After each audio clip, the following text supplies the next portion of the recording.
Yo, Short Box Nation. Surprise, surprise. Welcome back to the podcast yet again. We normally just get to talk once a week, but here we are again. 2 episodes in 1 week isn't something that we always do. You know, I can count on one hand how many times we've dropped 2 episodes in 1 week, but it's the week after New York Comic Con. I've still got things to talk about. I got things to get off my chest. So I'm excited to be here again, all right? And I'm excited that you decided to tune in and press play. This is episode 407. If you're new, welcome to the show. This is the Short Box Podcast, the comic book talk show that brings you the best conversations about comic books and pop culture inspired by comics. My name is Badr, and today I've got Chris Hacker, co-host of the Oblivion Bar podcast, back on the podcast to help me do an official New York Comic Con 2023 recap. Chris, how you doing? How you feeling? I am reeling right now. I'm slowly recovering. You know, if you remember back, gotcha, huh? Oh God, yeah. If you remember back to our sort of preview, our episode in anticipation for New York Comic Con, I told you there's really no way to fully brace yourself for the beast that is New York Comic Con. And I thought when I said that, I was speaking to you and to the people, but I failed to realize that I also need to prepare and recover from it. And, you know, a lot of friends, a lot of creators, you know, a lot of people around us are all kind of reeling big time. Reeling, suffering right now. I'm one of them, but I'm very happy that I still did it. So Hell yeah. You know, I think you either texted, it was either in the text or in the last episode you were on. You mentioned, no, it was via text. You mentioned or made a joke that if you get 5 hours of sleep at New York Comic Con, then you're not doing it right. Mm-hmm. And I thought that was a little exaggerated. I'm like, I'm pretty good at like getting like, you know, a decent amount of sleep. Not at all. Not at all. I think, you know, maximum I slept 5 hours, but on median it was like 3-4 hours. You know, because, you know, I didn't quite factor in like the travel time, how tired I was going to be. And then also just like, you know, being willing and ready to just go out at a moment's notice, you know.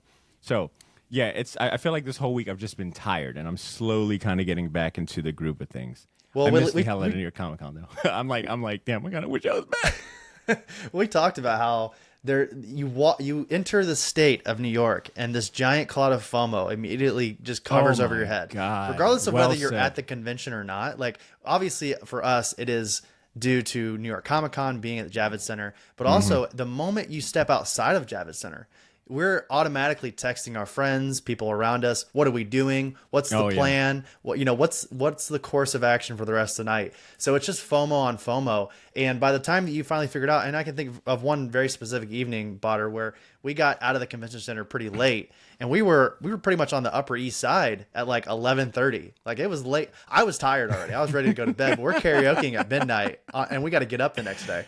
Yeah, I won't lie. That night, I was definitely like, "What? This is not a very smart move, you know, off the bat, you know." But you know what, man? You're New York. You know, when in Rome, why not? That's what we do. Oh yeah. All right. So okay, well, let's take a step back really quick. I want to address the listeners very, very, very quickly. If you're a new listener or a regular listener that doesn't happen to be a Patreon subscriber, I do want to go ahead and admit and maybe do a little shameless plug that I've already done kind of a mini recap of New York Comic Con so far. I did it with myself and Drew. We recorded a quick little recap straight out of the Airbnb. All right, nothing beats a good, you know, Airbnb podcast recording. Me and Drew recorded a mini recap after day 2 of the convention. That one is a lot of fun, a lot of raw emotions, like, you know, just kind of getting things off of our chest, off of our, you know, minds of first impressions and such. If you're a Patreon subscriber, you've definitely heard that episode, so kudos to you. But if you're not a Patreon subscriber yet, go to patreon.com/theshortbox to hear that episode, as well as the other 50 bonus episodes that we have on there. There's plenty to keep you entertained, and there's no better time to support the podcast and join the Shortbox Elite and all the diehards that make up our Patreon community than right now. All right, right now, go to patreon.com/theshortbox. You'll be doing yourself a favor, and you'll be thanking me. I'm telling you. And speaking of paying, I was going to say, as a Patreon member, I can tell you, I listened to that recap. Oh, yeah. And it is fun. It's very fun listening to yours and Drew's kind of first reactions. You know, while you're in the middle of New York Comic Con, you guys are you're full on just trying to recap it, but there's too much to talk about. And you guys are bouncing back and forth about your different experiences, what you've seen. And that is that's like a great encompassing thought on, you know, a first time New York Comic Con experience. Well said. It's like getting an assignment in school. It's like, okay, write a paper on World War II, and it's just got to be 2 pages. You're like, what? How do I encompass like all of that into this? It's sensory overload. Yeah, it's a terrible analogy for the record, but yes, to Chris's point, we tried to take all of our emotions and initial thoughts and try to record an episode. It turned out really fun. You know how episodes with Drew are. They're high energy. You're going to hear some of the wildest shit ever, but it's all honesty and a lot of heart. So once again, patreon.com/theshortbox for that bonus episode and all of our bonus episodes. And really quick, speaking of paying bills, because this isn't a regular episode, you won't hear from Ben, our good friend Ben over at Gotham City Limit. But I want to give him a big shout out to our incredible sponsor, Gotham City Limit, Jacksonville's premier and currently 2-time award-winning comic shop.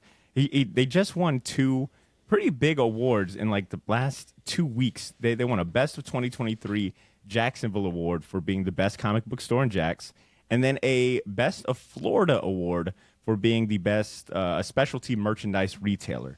So not only did they hold down an award for the city, but also the entire state of Florida, and I think that's pretty awesome.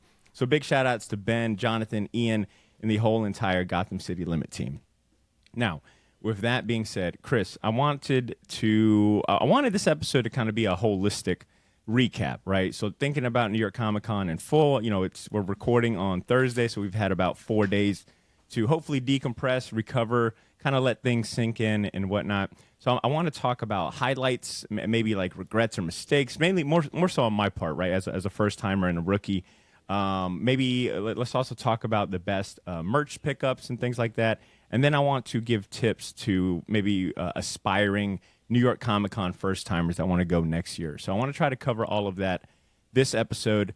And if you're listening via the audio form, I think this one might be one you might want to consider maybe checking out the video. We actually got some show and tell stuff when we get to the merch and cool things that we picked up. So just a heads up, but enough talking. Let's dive right into it.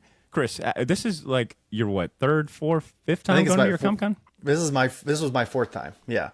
Oh, wow. Oh, Yeah. wow. Wow. Okay, well, give me like, how did this one compare to the previous ones? Like, what are some words that come to mind when you think about like this year's New York Comic Con? So this New York Comic Con may have been the very first one that I felt prepared for. The first 3, I would say, were times that I had multiple exclusives, multiple creators that I wanted to meet. And every time that I left those New York Comic Cons, I always felt like I had missed something. Even if it was something that I hadn't prepared for, I feel like there was something that I hadn't gotten to at some point. So I made a very distinct decision this time around to go in with absolutely zero expectations. And I know how tough that sounds for people who are listening to this listening to this and saying, I want to go to New York Comic Con at some point. I need to prepare somehow. I would say the best way to prepare is to keep your list short. And that's what I did this year. And I'm really happy about it because my main goal for New York Comic Con 2023 was to meet a bunch of people. We're going to get to it here in just a bit, Badr, but this was our first time meeting, and in person at least, right? And that was a major. Go ahead. I think when I first met you, I was like, touching you maybe a little too much. Like, wait, is this real? No, he's real. Just mask to him. Yeah. I'm not sure I understand. Siri. Sorry, Siri. I got to meet your Siri too. You got to meet Siri, yeah. No, absolutely. And it's weird because, gosh, now I'm getting yelled at everywhere. When we first met, you kind of represented exactly what I thought you were going to be. Tall, good looking, just kind of a big ball energy, Chris. right? Yeah. And I think even at one point you're like, look at you, you're right in front of me. This is crazy, Yeah. And that's exactly what I wanted to do. I want to finally put an actual face to these friends that I've had for such a long time. And that not only goes with podcasting friends, because we also got to meet Troy, who was a part of our panel, and the Deer Watchers, of course. Big shout out to Rob and Guido. I'm so happy to see them. And then Comics Collective, we got to finally. Well, I've known Dallas and crew for a long time, but good to always see them, of course. Comic Book Couples Counseling. We'll talk about all these people here in just a bit, but that was my main goal, right? Along with that, it was the creators. There were a bunch of creators, and I didn't bring a lot of things to get signed or what have you. This was a time for me, for the Oblivion Bar, I would say, more so than anything, to put a face with these people that I've either talked to on the show or want to talk to eventually. So I had the great opportunity to be working with CSA, Comic Sketch Art, which is I would say probably the biggest comic book agency in the medium. That we basically house these creators and set up their booths, run their booths, sell their prints, their books, what have you. And what I was doing the entire weekend was I was running their whatnot shows. So I was hosting, kind of acting like as a moderator, half auctioneer, half interviewer, just a bunch of different roles. And this was maybe one of the coolest things I've done in all of the conventions that I've gone to. Was interview just a multitude of creators that we can go over here in just a bit. I want to stop talking for a moment, but share. Yeah. You probably need a quick breather, but I want to go ahead and say, listeners, Chris had shared his, quotation mark work schedule. How you can call that, obviously it is work because you were pretty busy, but when I seen the schedule and the lineup and the guests, I was like, yo, this would be the funnest work, right? Like, I think Jeff Johns was on that list. Help me out here, Chris. Who else was on that list? Okay, I can just go down the line here a little bit. So we got Jorge Fornes, of course, artist of Danger Street, Rorschach with Tom King. We had Gene Ha, this is my first time meeting him. He's obviously a famed cover artist. He's done a lot of great stuff. Wonder Woman Historia more recently. I had 3 shows with Mirka Andolfo, who is maybe one of my favorite people in the industry. She's got a lot of spice for everyone listening right now. If you've read Sweet Paprika, or if you've read or seen a lot of her work, she is both a writer and artist. She's with Distillery. She does a lot of stuff with Image, Marvel, DC. She's everywhere. She's actually, in my opinion, one of the hardest working creators working today. She's very Italian, so there's a language barrier, but she is so sweet and warm. It's really honestly incredible. Got to see Daniel Warren Johnson again, who I know I think you missed during this convention. Dude, he was like so elusive. Like, me and C got to interview him like 2 or 3 weeks before the con, and he told us like, "Hey, I won't be there official. I'm gonna be roaming." And I was like, it's a 3-4 day convention. I'm bound to see you. Nope.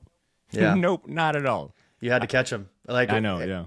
Aaron and I, we actually brought a original pressing of the 1986 Transformers movie vinyl. That was you guys? Oh yeah, that was us. Oh, nice. Yeah, we wanted to give it to him as a thank you for coming on the show multiple times. And Aaron and I, we've been very vocal about Daniel Warren Johnson. While we obviously both love him individually, he is probably our favorite creator collectively. Oh, yeah. Every time that there's a new title, that's something that Aaron and I bond over, because Aaron is kind of relatively new in the industry or in the medium. So anytime I want to get him excited about the comic industry, I always try to direct him towards Daniel Warren Johnson, and it works every single time. Oh yeah. So we had to thank him, and that's, we caught him. And actually I was walking through Artist Alley very quickly, and I walked past Felix Comic Art's booth and saw Daniel was there signing, and I ran over to the CSA alley, grabbed Aaron, brought him back, and we took a photo with the vinyl, and Daniel was of course very grateful and gracious about that gift. So I will tell you, someone who I really want to put on your radar, and every other people that are listening right now's radar, Lucas Wernick. Are you familiar with Lucas and his work at all? Oh, I'm losing. I'm about to pull him up right now. Okay, I was going to say, this was someone who has been eluding my radar, and I wasn't familiar, but I had Lucas on during a Whatnot show. Wow. This is the next Adam Hughes, everybody. I'm telling you right now, if you can get any early OA or any original covers from Lucas, he does a lot of X-Men, a lot of pinups. Again, think Adam Hughes, think Mark Brooks. I definitely get some Mark Brooks vibes. Yeah, I think Mark Brooks is definitely comparable. An incredible talent. I think he's actually a Stormbreaker for 2023 for Marvel. Cool. So he's one of those part of that class. Anyway, keep your eyes out for Lucas. Truly an incredible talent. I'm thinking a top 5 cover artist in the next 2 to 3 years, in my opinion. Wow, that's big praise. Speaking of Jeff Johns, I hosted a Whatnot show with Jeff Johns and Brian Hitch. And then 2 days later, I hosted another show with Jeff Johns and Gary Frank to promote their new connected universe called Ghost Machine. Are you familiar with this initiative at all through Image Comics? No, but I picked up the ash can for that. Yeah. It's incredible. Think of all of the greatest artists that Jeff Johns has worked with throughout his career: Jason Fabok, Brian Hitch, Gary Frank, Peter Tomasi, Francis Manupol. Like, there are multiple Brad Anderson, these creators that Jeff Johns has kind of curated throughout his career that have created some of the greatest at some of the big 2, Marvel and DC. He has brought over with him. These creators have put away 2 to 3 years of their careers to put into this Ghost Machine universe. You've got like Junkyard Joe, Geiger, who Geiger's already been out with him. And, okay, so this is that connected universe, or that universe there. Yeah. Okay, got it. it. And that's why Jeff was there, along with every other creator. Every single creator that was doing the Ghost Machine stuff was there at New York Comic Con. And I had a chance to speak to, again, Jeff with Brian, and then Jeff with Gary. Both incredible interviews. And I want to kind of set the record straight, Badr, if you don't mind, really quickly. Come on. I have heard slight rumblings about how Jeff Johns may or may not be slightly a monster based on some of the stuff we've heard through, the Snyderverse and him working with Joss Whedon. I want to put it to bed right now. From my view and from my experience, Jeff Johns is one of the warmest, nicest creators I've ever met. Like, bar none, incredibly gracious with his time, attentive, cares about, like listening. Like, you can tell when a creator is either just dead from the con or doesn't want anything really to do with the interview. Even if they agree to it, they're like, I'll just kind of put in the bare minimum. Yeah. Not Jeff Johns. This guy, from my view, is one of the nicest people that I've met at New York Comic Con. So I wanted to kind of just like put that out there in case anyone had any kind of like sort of middling opinions on Jeff Johns. Incredible. I am honestly, I'm very happy with my experience with both of those shows. Yeah. That's good to hear, because he's definitely one of my favorite writers, and maybe a writer that's had maybe some of the most impact on me, especially like young and growing up and just starting collecting comic books. Like his OG Green Lantern run, like the very first one, was like pretty pivotal when I first started collecting. So it's nice to hear that if I was to meet him, it wouldn't be that a case of that phrase of, you don't ever want to meet your heroes. Right. So that's good to hear. But Chris, it sounds like you were a busy man. You were working, you were hustling. So you had time, you found time to like actually enjoy the con and kind of escape the booth and whatnot? Oh, absolutely. So yeah, speaking of whatnot, good. when I wasn't recording a show, I was able to just kind of roam. And for the most part, I was always trying to help out, because when I wasn't hosting a show, I was often helping behind the scenes, running. Like if you tuned into any of the comic sketch art whatnot shows, you were either watching me on the screen or you were talking to me via the keyboard. I was behind the scenes, responding to people or helping people via customer service wise. So I love it, honestly, Badr. I've been trying to get you to do it with me for a while now, because I think you would be absolutely killer at it. I think next year I would love to throw my hat in the ring, because every time I walked by, because I tried looking for you a couple of times, and I swear it was like I might have seen you maybe once or twice on the actual convention floor. Every other time it was like, I'd walk by and I'd see, like, I saw you doing the Gene Haas show. I forgot what the other show was, but you were a busy man. You were I a think it busy was man. Mirka. It might have been Mirka. Yeah. But I think next year I definitely wouldn't mind throwing my hat in the ring. And it's cool that you had so many opportunities to be exposed and get to meet like a lot of like, let's be real, like creators that are really busy that might not have time to like do a regular podcast show. I think that's a really cool. I wouldn't even call it a consolation prize, but a really cool alternative. Oh, absolutely. And I think one of the coolest experiences that I had during the weekend outside of the Whatnot shows, and it's kind of in the same realm, but they are direct competitors, which is still kind of weird to me that we do both, is that not only do we do Whatnot, but we also do eBay Live. Now, I don't know if you're familiar, but eBay has been really trying hard to get into like the auctioneer, like the live auctioneer game. So at one point, it was Saturday afternoon, I had the chance to interview both Tom King and Mitch Gerrits, who've been on the Oblivion Bar, and I've been on record saying this, probably my favorite creative team in comics. It's honestly, I'm trying to think, maybe not even close. I think it's by far Tom King and Mitch Gerrits with their work on Mr. Miracle, Strange Adventures, Sheriff of Babylon, more recently with The Brave and the Bold. They've done an incredible, Batman with Tom King. Mitch would come in every once in a while. But what we got to do was we actually got to go live on the eBay Live stage, which, Badr, you actually walked by. And it's pretty incredible. It's a full on like studio with the lights and the flare. It was awesome. nice, yeah. Yeah. Yeah. Go ahead. No, I was gonna say, eBay. Yeah, I walked by the eBay booth a few times. Matter of fact, their whole booth, not just the eBay Live section, but they had like a big ass section that felt like you were walking into a museum. They had like things in like CGC graded comics and like glass cases. They had like original art. It was like a good mixture of like comics and comic related things. So it's like to see eBay have a presence there was pretty was pretty cool. Yeah. And if I could highlight one more event from kind of like my work, quote, like you said, quote unquote working, was on Friday night. I was actually part of I was solo, and I'm putting in quotations, everybody that can't see me. I solo hosted an after hours whatnot party with Mark Brooks, Frank Cho, and Ryan Otley. That is an insane trio, by the way. Like what I'm saying, like not drastically different, but like different art styles, like, you know, different bodies of work. That is a killer trio to do, like, be witnessing doing a host or because they were just doing like sketching the whole night, right? They were like basically having like a jam session. They were essentially selling these mystery boxes that Comic Sketch Art was putting together, which came with like 5 single issues, and then every once in a while you would get a winner. And if you got a winner, you would either get a CGC comic. It was like a signature series 9.8. You would get a 1-of-1 print, like a G Clay, or you would get original piece of art. Which Frank Cho, of all of those 3 creators, the one that had the best piece of all of them, the best winner, was this giant. And when I say giant, I'm saying like 2x4 size original Thor, like a Silver Age Thor that he drew. It was, I mean, it had to have been like a $4,000 or $5,000 piece of original art. Wow. And no one won it actually at New York Comic Con, but had someone won it, it would have been incredible. Wow. And I liked how you said witnessed that happen, because that's exactly what I did. Like I was hosting it, quote unquote, but if you've ever met any or all 3 of those creators, you are immediately the beta when you're around those creators, because they are all alphas and they are all like loud and like in the best way possible. Of course, I love all 3 of those creators.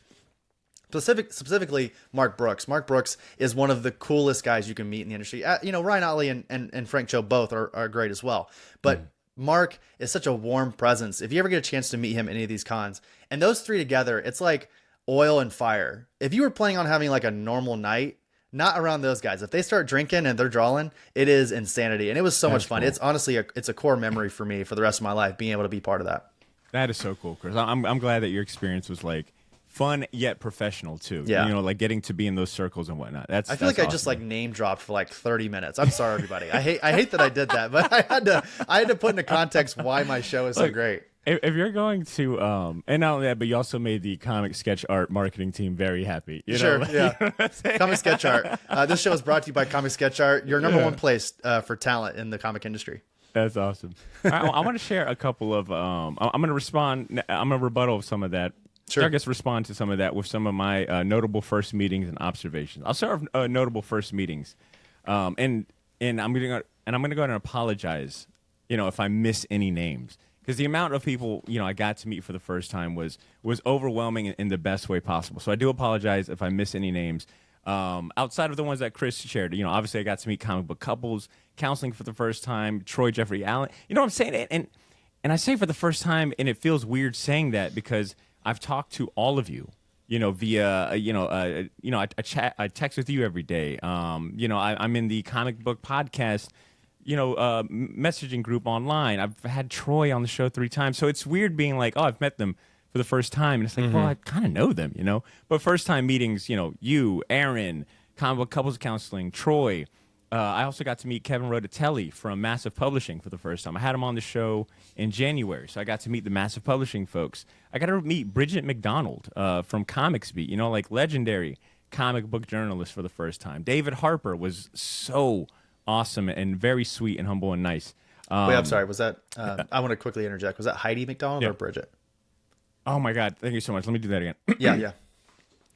Heidi McDonald. Yes, I got to meet Heidi McDonald from Comics Beat, legendary comic journalist.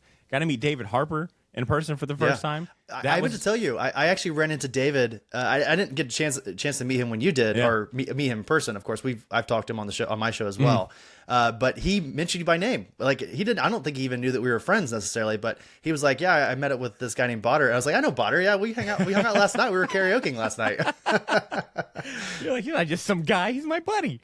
Yeah, exactly. But David's cool, and he's a lot taller than I thought he would be too. Oh yeah. I was like, that's just why you like basketball so much, because you might as well be a basketball player. Yeah. But you know, meeting Brad and Lisa from Comic Book Couples, Rob and Guido from Dear Watchers, you know, like meeting my podcast friends, but also meeting like Juan Gideon for the first time in person, and then re-meeting like I've met Sanford Green. He did a show here in Jax a couple of years ago, but just like reintroducing myself, and then seeing like, and these are folks I didn't get to personally meet, but just like seeing these these creators and these artists that I've, you know, like championed and admired for a long time, like Dan Mora and Jorge Jimenez, who I'm convinced, by the way, Jorge Jimenez is the best looking, you know, comic artist in the game. He was the best looking guy at Javits that weekend by far. It wasn't even close. The dude is a freaking unit. You know what? He is. I think I made this joke on the Patreon episode, but I'm gonna recycle it here. He is a model that happens to draw comics. You Yeah. know, like he's a male model that happens to draw comics really well. When But he you know, needs his model for Superman, he just looks in the mirror. yeah, he's literally. like, all right, there you go, flex, boom. That's what a bicep looks like. Yeah. So, and me and Drew started playing a game. I think like it was the first day when we went down to Artist Alley. We started playing a game because we were like, holy shit, Dan Moore is here. Oh my god, Jorge Jimenez. Oh my god, Adam Hughes is here. We started playing a game of like, all right, name an artist and see if we can find him here. Yeah. Dude, we stopped playing after like 5-10 minutes because it was like unfair. It was like, all right, Eddie Barros. Yeah, we haven't seen Eddie Barros. What's Eddie Barros doing nowadays? Now he's right here. You know what I'm saying? It was insane. Like I think I might have warned you before we went to New York Comic Con. I was like, You're 100% right. Artist Alley in New York Comic Con is the who's who. Like 400 plus of just the top. I mean, you're missing some of the West Coasters, but anyone from the Midwest, the East Coast, and otherwise in the world are at New York Comic Con. yeah. Yeah. Well said. Yeah, the amount of like South American representation and Yeah. artists that were there, it was pretty impressive to like be like, oh wow, this isn't just a East Coast thing or regional thing. This is like the Mount Olympus of comic book conventions. Like this is a who's who. Like people are flying into New York Comic Con to be involved, to be there. And one of the coolest moments that didn't involve me at all, but it was. I walked by Adam Hughes' table, and Jorge Jimenez was like looking over him drawing, and they were like talking. And if I'm not mistaken, I believe Jorge Jimenez, like English is obviously not his first language, but they were having like a really good conversation, and like I could tell the admiration that Jorge had for Adam. You know what I'm saying? It's like those little moments of like old school meets, and I say old school full respect, like legend, old school meets like new school, and them having respect. Well, and another. So I mentioned I miss Daniel Warren Johnson. I'm kind of bummed I miss Jim Lee. Like just Sure. I wasn't gonna get anything signed or pay for anything. I just wanted to at least shake his hand and meet him. And I miss Jim Lee, but I did see Jim Lee post that he posted like a couple of photos of meeting like quote unquote new school artists. He had a picture of Dan Mora, Jorge Jimenez. A few others that are like kind of carrying the torch, and the fact that he gave them credit, I think his post was something to the effect of like, comic books are in good hand. DC's in great hands with these artists. So you know what I'm saying? Like seeing the camaraderie there at this level was really heartwarming and like, impressive. Is what I'll say on that. Observation wise, I've just got a few. I'm just going to list off what I got here. I already said that you weren't playing around about the 5 hours a day type of sleep. You are absolutely right. You're kind of just going like on adrenaline and for me, very cheap coffee. That's what I woke up every day just like ready to go. That was kind of my thing. Is even though 5 hours was about all you're getting, 6:30 a.m. I was. I mean, even on the days that we were up till 1 a.m. karaokeing, I was still ready to go, and I was excited by it.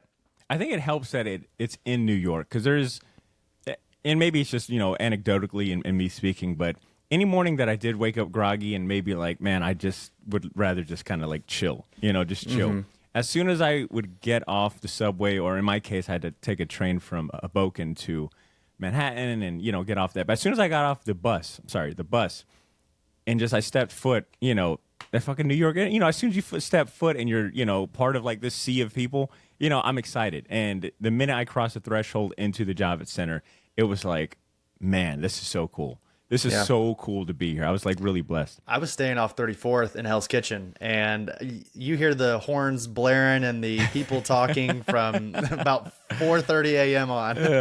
Like, shut up out there. Didn't y'all sleep? All right. That probably has something to do with it too. A little New York white noise. Yeah.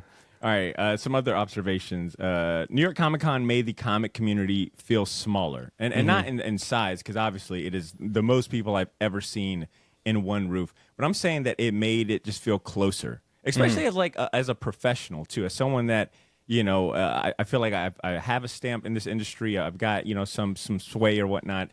It made everyone just feel like 1 degree less separated. You know what I'm saying? Like they were all the top dogs are here, and I happen to be here, and I've got a press badge, and I can go into certain panels, and everyone's very approachable, and for the most part, I didn't feel like I didn't run into any ego. So it made it feel the comic industry just closer, a little more like I don't know, like smaller, like more within grasp. Yeah, I think both New York and San Diego do a great job of that, of bringing in all of I would say most of the best talent in the industry, and humanizing them in a way. I mean, you're gonna like at one point I hadn't got to meet Chip Zdarsky yet, and I was, I've heard stories about how he's very silly and just kind of like down to earth, but these are stories from back in his Sex Criminals days. He's written Daredevil and Batman since then. So I was like, maybe he just won't have time for it. Maybe the reason why he wasn't going to these conventions is because he was sick of it. Not at all. He was absolutely wonderful and very warm with everyone that I saw him talk to. And, it always is. It's always a fun reminder to think, yeah, these are just really talented nerds. That's all it is. They're just really talented nerds, and I'm very, like you said, very, very few. I would say 99.9% of the time, it's always a great experience. There's always that 0.1% where sometimes it's maybe slightly, you're like, they're either tired or they don't like me, one of the two. But that is like very, very, very rare. Yeah. And I think what you said that this con humanized some of the creators, and I totally agree. It also put a face to a lot of like artists and people, because I think that is not always the forefront of comic books. You're right. It's always about the character, the story, the art. You don't hardly ever see like, there isn't like a profile picture of these writers and artists in the books themselves, which I think it might be would be something kind of cool to see more done. But, putting a face to certain people and actually, you know what I'm saying? Like getting to see them in their element. And to your point, just realizing like, they're just, they're just like me. They love comics as much as I do. They just happen to be very talented. I think that perspective was really nice to walk away from. I've also there was always a new corner or section to be discovered. It was like me and Drew would start the day together and then obviously go do our own thing. And then when we'd link up towards the end of the day, like on 1 or 2 days, I hadn't seen him the whole con. And it's like, hey, it's time to bounce. Meet me here. We'll catch the bus together. And he'd come up and I'd be like, yeah, I went to here. I was in this section. And he was like, yo, where's that at? Or he'd be like, yo, did you see the Gundam display here? And it's like, wait, Gundam is here? He's like, yeah, they're right over there. You know what I'm saying? It's like we always had different stories or different corners that we found. And it's like, oh, you got to come to this booth right here because they've got this. And it's like, wait, how did I miss that? I was walking up and down. Like there was always something new to discover. I think this is somewhere where you're going to have to take over because I could not leave Artist Alley the entire weekend. I was stuck in Artist Alley, which I'm not complaining. It was awesome. I loved Artist Alley. I got to the exhibitor hall maybe a couple times, but it was mostly for like grabbing a thing and then going back down to Artist Alley. But like, I would be very curious to hear your thoughts on kind of the exhibitor hall, which I'm sure we'll get into here in just a moment. But yeah, I mean, I was stuck in Artist Alley basically the entire time.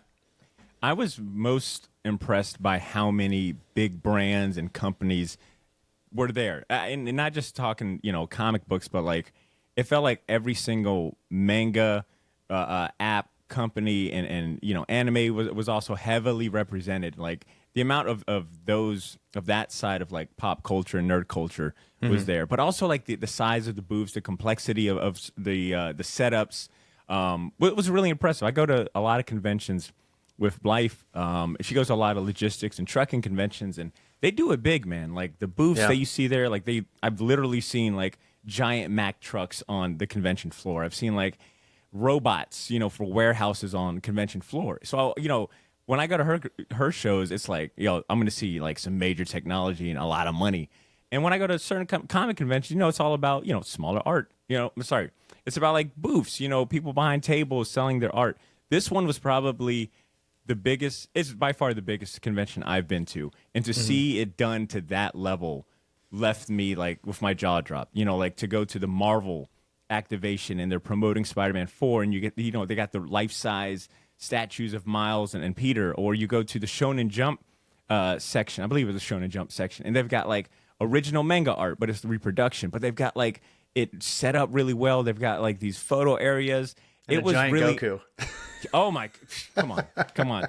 Giant life size, it's not even the right word. It's like skyscraper sized Goku, right? Yeah. Skyscraper size Piccolo, a massive Luffy. You know what I'm saying? The spectacle and scale was so big and just impressive, man. It really had my jaw, on the floor. And as someone that works in marketing, that is stuff that I pay attention to. We do a lot of activations at my work. So to see like, oh wow, this is a marriage of like, what I do at work, but also my passion, and to see like there is a middle ground, and it was really awesome. The main exhibit floor left me very impressed. Yeah, I already say that you can. That main exhibitor floor, it's that version. What you just witnessed at New York Comic Con is only really at New York and San Diego. You know, you even go to like C2E2. I've been to C2E2 a couple times in Chicago. They don't really go all out like that. You know, it's mostly just New York and San Diego. So, you know, for what we're talking about here, and I hope I'm not coming across as gatekeepy here, but if you want to experience that, you really honestly do have to go to New York or San Diego for that experience. No, I'm not saying I've been to a ton of cons or, you know, a lot of different ones. I feel like I've definitely been to, you know, MegaCon is probably, prior to this, been the biggest one I've been to. Heroes Con is obviously one of my favorites because of how the scale and how close, you know, everyone feels. This was kind of like an amalgam of both, like the scale of MegaCon with the celebrity aspect, the big names, the big draws, meets Heroes Con where it's like about the spotlight on comic books, on the artists, and every artist feels like, you know, their family. This was like New York Comic Con was both those things mashed together. Heroes Con to me always feels like the family barbecue. You know, everyone's family, everyone's friends. You know, most of them are there just to catch up, and obviously, you know, do business. But New York Comic Con was like best of both worlds, spectacle and you know, just the people. So all right, I've got actually, which that was my next point. Every comic artist imaginable was there. Let's see, and for me personally, it was like the mecca of two things I really love. Even though it wasn't clearly, proposing, or I'm sorry, even though it wasn't clearly, you know, advertised or marketed as like a hip hop thing, the fact that like comic books and hip hop were there at the same time, for me, I was smiling. The best thing I did all weekend was go to a hip hop and comic book panel that had Sanford Green on the panel, Bill Sienkiewicz. I want to say it was Dennis Cohen. I could be wrong, but DMC from Run DMC was there, and it was hosted by like someone that I really respect and you know, admire his work, Rob Markman, who is a hip hop journalist, and he hosts a lot of hip hop podcasts on Amazon right now. So like, you know what I'm saying? It was like an amalgam of these two worlds that I live in and love a lot. And sitting in that panel, I had a moment where I looked around and it was full, you know, standing room only, and I'm like, I am in a panel hearing about comic books and, you know, the intersection of hip hop. I'm in heaven. I remember saying, I kind of said that under my breath. I was like, I'm in heaven right now. This is the best shit in the entire fucking world. And I missed a Kid Cudi panel. I missed another panel that had a bunch of like rappers I wanted to go see. I'm like, it's almost like too much. You know, there's no way you can do everything. FOMO. And I think that's what you were saying about that cloud of FOMO. Yeah. Well, I want to preach a little bit what you were saying. We talked about the recap you and Drew did over on Patreon. You talk about this panel a little bit more in depth during that episode.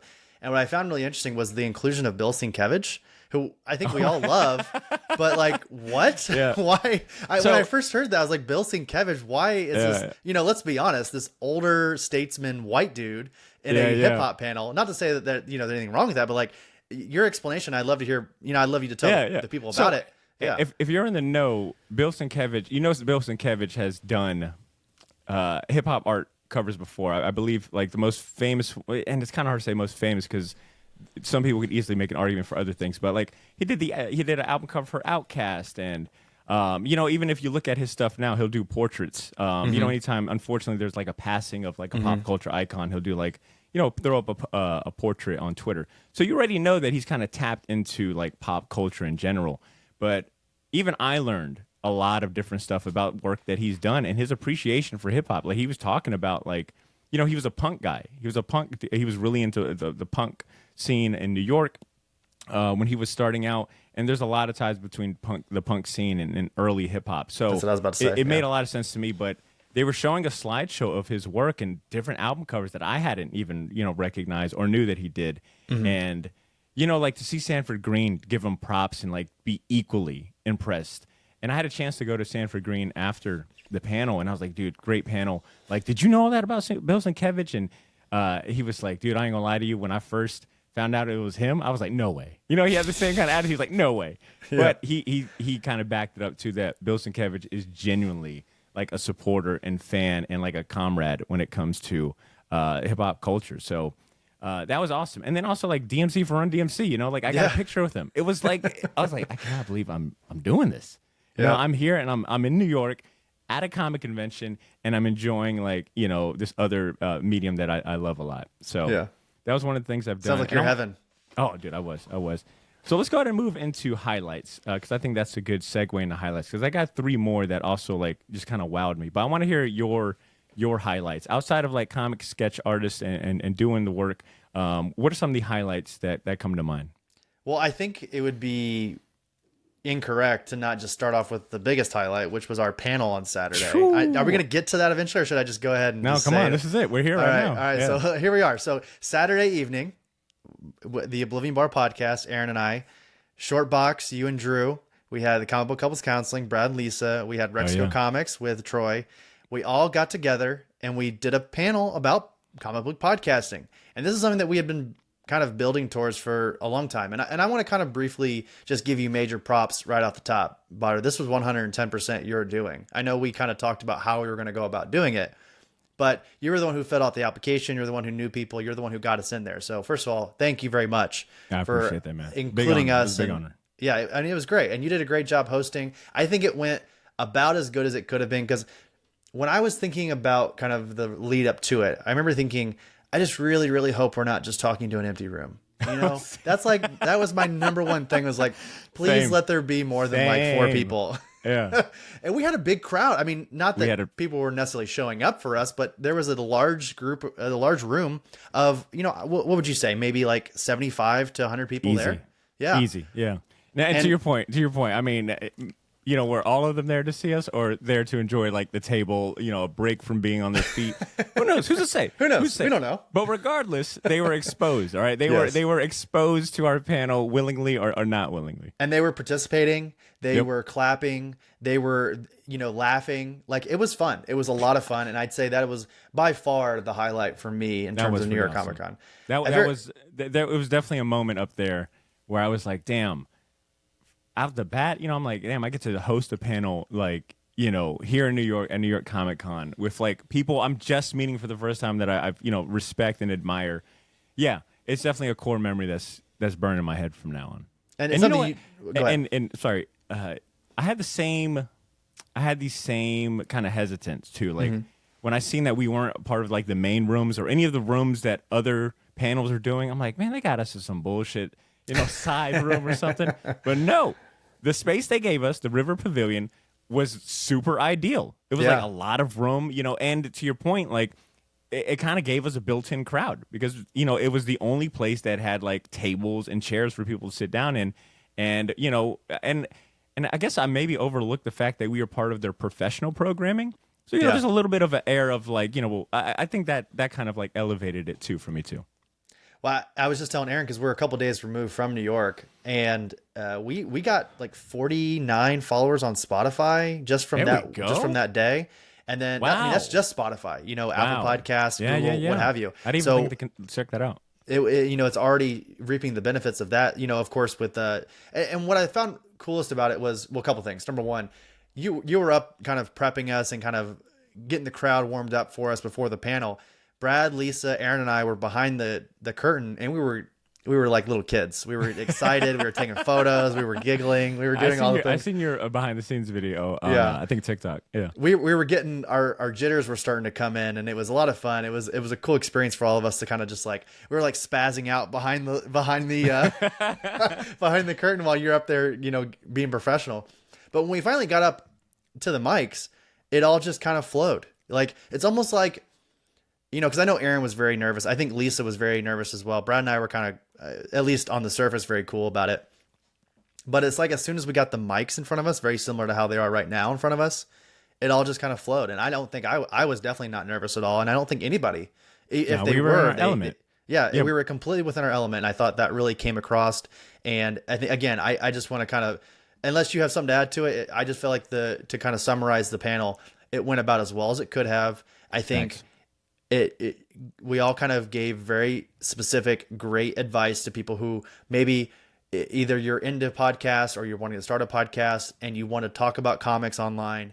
All of that kind of was summarized very perfectly in our panel. Well said. And if you are a listener, because this week, you know, no secret here, I dropped the audio from the panel for this week's episode on Wednesday. I'd be curious if you are a brand new listener to the Short Box.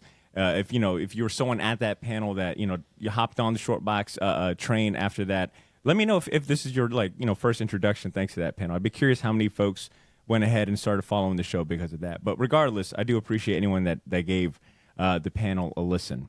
Well, and also one of the other coolest things about it was after the panel, once it was done, we had like a bum rush of people that were listening. That was pretty cool. Yeah, come I do up to agree. us. That was pretty cool. We were handing out stickers and giving advice. Like, I'll tell you, cool. here's one of the coolest experiences that I had in all of New York Comic Con. I have two more. I have two very cool experiences. Then I'll shut up. Hit it. Number one was one of the very first people that approached us after the panel was this guy who came up, and he had this like little. It must have been like a Beanie Baby or something.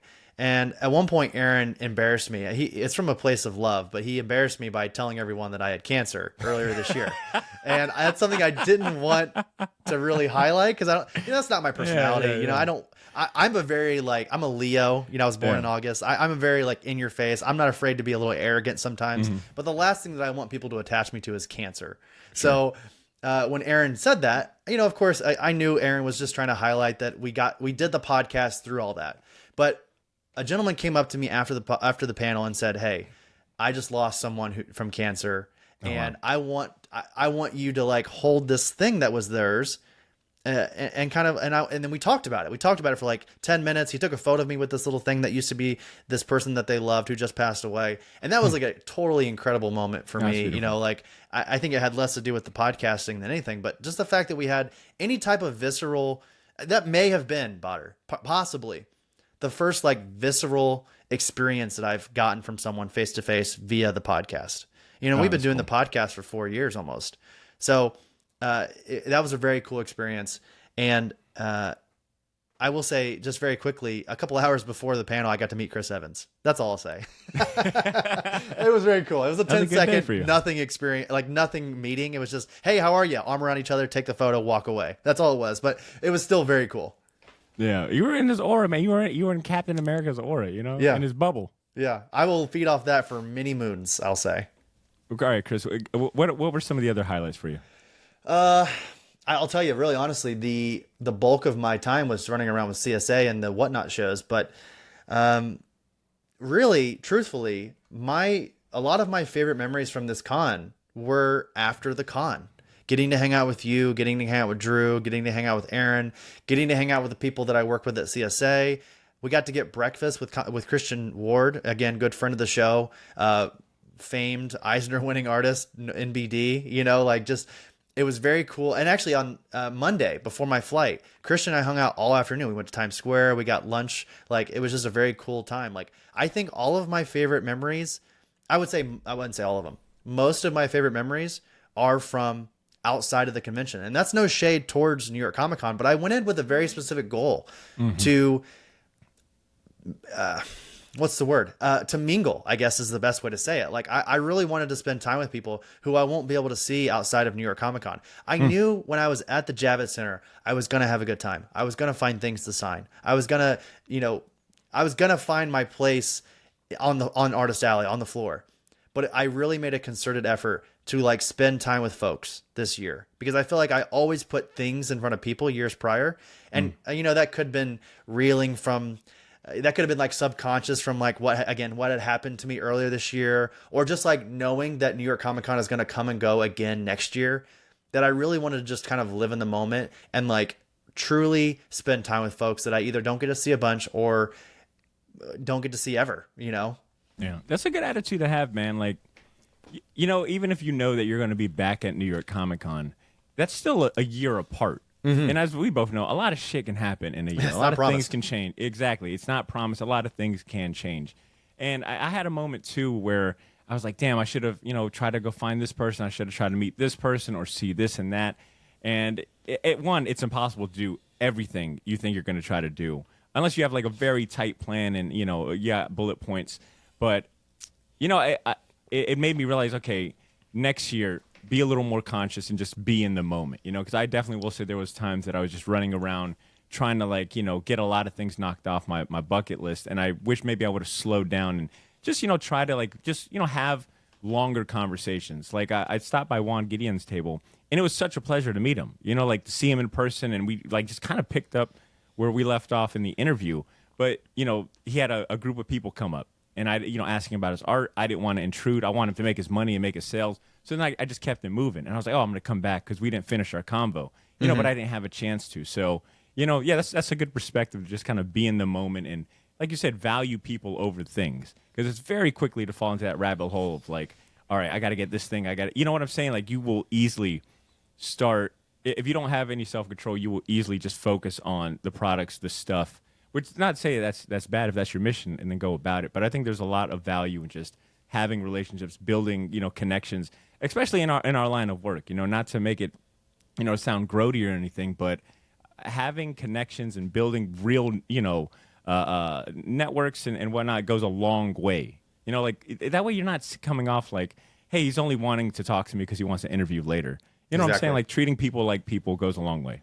Yeah, and I don't miss any of the exclusives that I missed. Like, there are definitely exclusives that I thought about. Maybe I'll go after this at some point, but in reality, I would much rather sit down with Jeff Johns for an extra 10 minutes and talk to him about the Ghost Machine or just his work that I really love, rather than go try to stand in line for a Daniel Warren Johnson TMNT cover. As much as I would love that cover, I can find that on the aftermarket by some scalper who wanted me to do exactly what I did. If I really want it. But the thing is, there's going to be another Daniel Warren Johnson cover. Oh my God, there's a scalper right now that's like, yeah, go and enjoy your little mushy, This guy loves the medium. What an idiot. I want that cold hard cash. Exactly. I feel you. All right, I got some other highlights. Well, really quick, I think you had one more, right? You said you had 3. You gave me 2. Was there one more? Oh, sorry. It was just the Chris Evans meeting. I wanted to kind of brush over that because in reality, I say meeting, but if you've ever done any of these photo ops at these conventions, specifically the celebrity photo ops, they are very...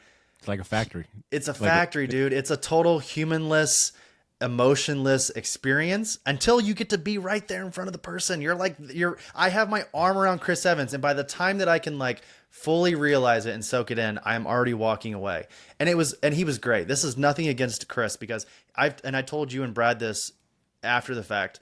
Totally warm. Like, you can totally ruin someone's perspective of you in those 10 seconds, but he totally didn't. Like, he was so warm, and he saw my shirt. I had this like Taylor Swift homage Chris Evans Eras Tour t-shirt on, and he like noticed it immediately and was so excited by it. And he put his arm around me, and he smelled like bourbon must. Like, he just like, it was like, he was everything you could imagine Chris Evans would be. That's awesome. And again, by the time I could like fully appreciate it and wipe the smile off my face and let my face not be red anymore, I was walking away, and I was going through the curtain picking up my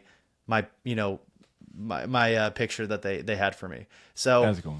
There's really not a lot to analyze there. Chris Evans is a very good looking, warm guy. That's what you can take from it. That's about it. Yeah. That's about it. So you just double down on what I already think. Exactly. Your opinion on Chris Evans is validated, everybody. Yeah. You know this. I know this. Let's move on. Thank you, Chris, for paying that price to verify that. I will gladly pay the $350 to reaffirm that for everybody. All right. Some of my highlights. I already mentioned hip hop panel is like at the very top of it. There was also one of the few other panels I got to go to was an Avengers celebration that had Jed McKay on some comic book stuff. Right? Let's there's no way I'm not going to mention a comic book panel, not as a highlight. Sorry.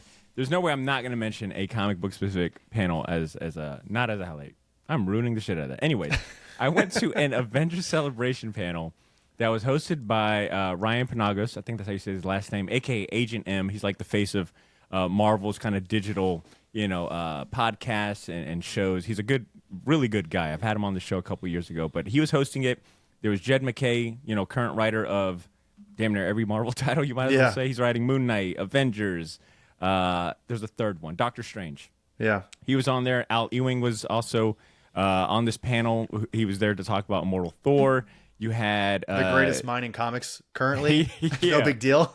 You had the editors. You had 2 editors. You had C.B. Cebulski and then Tom Brevoort. Brevoort, yeah. I remember you saying that during the bonus episode, like, Badr, it's Brevoort. But I do that all the time. Aaron will be the first to tell you that I am the worst pronunciation guy in the industry. Me and you. That's right. But, yeah, that panel was rad, man. It was a good amount of people, but not like standing room only. So that was nice.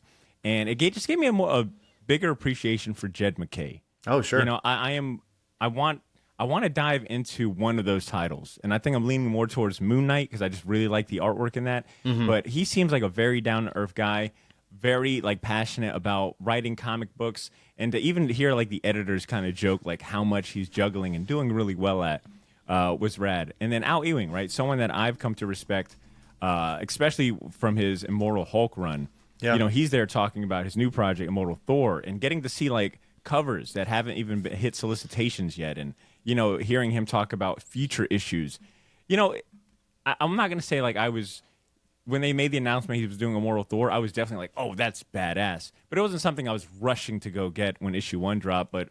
And sometimes you just need to hear like, you know, as someone that likes behind the scenes and getting into a creator's mind.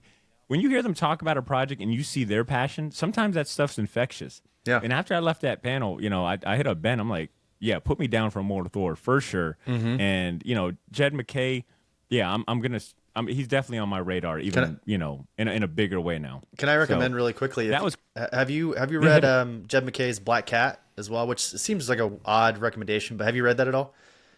No, but me and Drew have this running theory that it's got to be amazing because he did like 2 or 3 volumes of Black Cat, right? He has a whole omnibus worth of work from that Black Cat run, and it's definitively the best Black Cat. I mean, granted, this is a character that doesn't have very many definitive runs, but Black Cat by Jed McKay was a secret hit for a lot of people.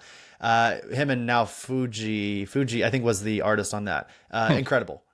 Also, kind of a deep cut, but have you read the Ultimates by Al Ewing? Oh yeah, dude, with Kenneth Rockefeller on the art. Yeah, so good. One of my favorite teams in Marvel Comics. Like, just totally. Like, if you were to come to me, if Kevin Feige, and Kevin, we know you're listening right now. If he comes to me and he says, respond to my email. What team do you want to see in the MCU? Ultimates, baby. I want the Ultimates. Give me that Blue Marvel. Give me that Black Panther. Give me that Captain Marvel. Give me that Photon. Half of them are in the MCU already. Let's do it. True. Yeah. America Chavez, T'Challa, all that. Yeah. Yep. So hearing them talk about like the projects and being like, you know, sitting in a Marvel panel, you know, that's kind of what it boils down to. I was sitting in a Marvel panel and, you know, getting to like see previews and exclusives and having a moment of like, man, this is news that I would check for if I wasn't here, you know, and I'm getting to kind of get this like in real time. Right. Was a really cool experience. As someone that's like in the industry that has to cover this stuff, I had a good time in that panel. And last but not least, and I tried to just keep my list kind of like top 3 for some of this stuff. Did you walk by the Manga Dive XR thing? No, I don't think I did. I'm going to try to describe this, but this was really something you just had to see or kind of be there. But there was, you know, taking a step back, there was a lot of manga and anime representation there. Oh, yeah. So much so that I was a little surprised by how much, you know, like I said, Shonen Jump was there. Viz Media was there. There was another manga reader app. There was another manga publisher. There was a Korean comics publisher there. It was just a lot of representation. I think we should like really double down on this. It is a large portion of the exhibitor hall, like huge. I share this on the Patreon. I'm going to share it here. Heidi McDonald probably had the best quote from the weekend that perfectly encapsulated one of the biggest feelings I had on that first day. She said, if you walk on the convention floor right now, you're going to see a giant Luffy and a giant Goku. You're not going to see a giant Batman and a giant Spider-Man at New York Comic Con. And I thought that was so simply profound. That observation was something that just that resonated with me, because on my first day, I was blown away by like, oh wow, first thing I'm seeing is Piccolo. Right. First thing I'm seeing is Goku and Luffy, and you know, like, all right, well, I'm obviously gonna see like, you know, Batman or at least Spider-Man, you know, but not really. It was like a lot, you know, like manga and anime dominated it. And at one point, I walked by what I'm about to share, this manga Dive XR thing. There's this dude, I think, watching it with like his girlfriend or someone was with him, and I heard him say, he was like, man, New York Comic Con is like not 80% manga, you know? And you know what I'm saying? So even like the other con goers had noticed like the prevalence and dominance of manga and anime, which doesn't help, you know, the argument that you see online a lot about manga killing comics, all that bullshit. But yeah, that was kind of a big surprise. But this company called Manga Dive, and I think they're either a publisher or a reading app or something like that. You have to look it up. But they set up what was essentially the smallest IMAX theater, is the best way I'll describe it. And it had like little chairs that you could sit down on the floor, like these little cushions. And this quote-unquote theater, or this screen, we'll just call it a screen, It was like a 3-sided screen, and they were basically showcasing different manga.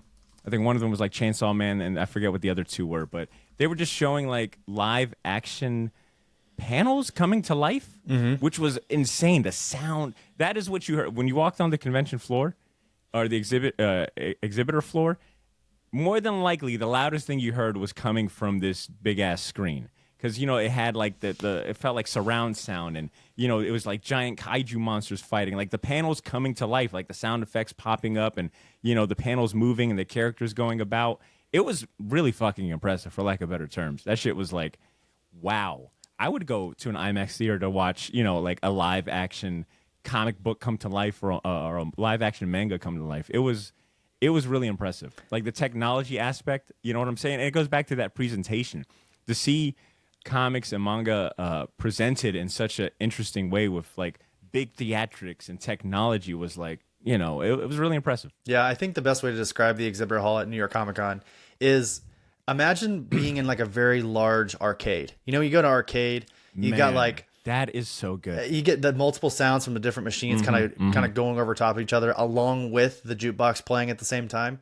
That's the exhibitor hall. You hear Dragon Ball Z, you hear Bleach, you hear all these different. Well, I just named off 2 mangas, but like there are multiple things happening at once, and it is truly. And again, we said this earlier. It is truly sensory overload from the moment you walk onto that. You will not see everything. You just have to accept that. But it is truly awesome, just from the jump. Not to make a pun there, from the Shonen Jump, it is amazing. That was good, Chris. Thank you. Yeah, and then also to feed off the energy of the crowds.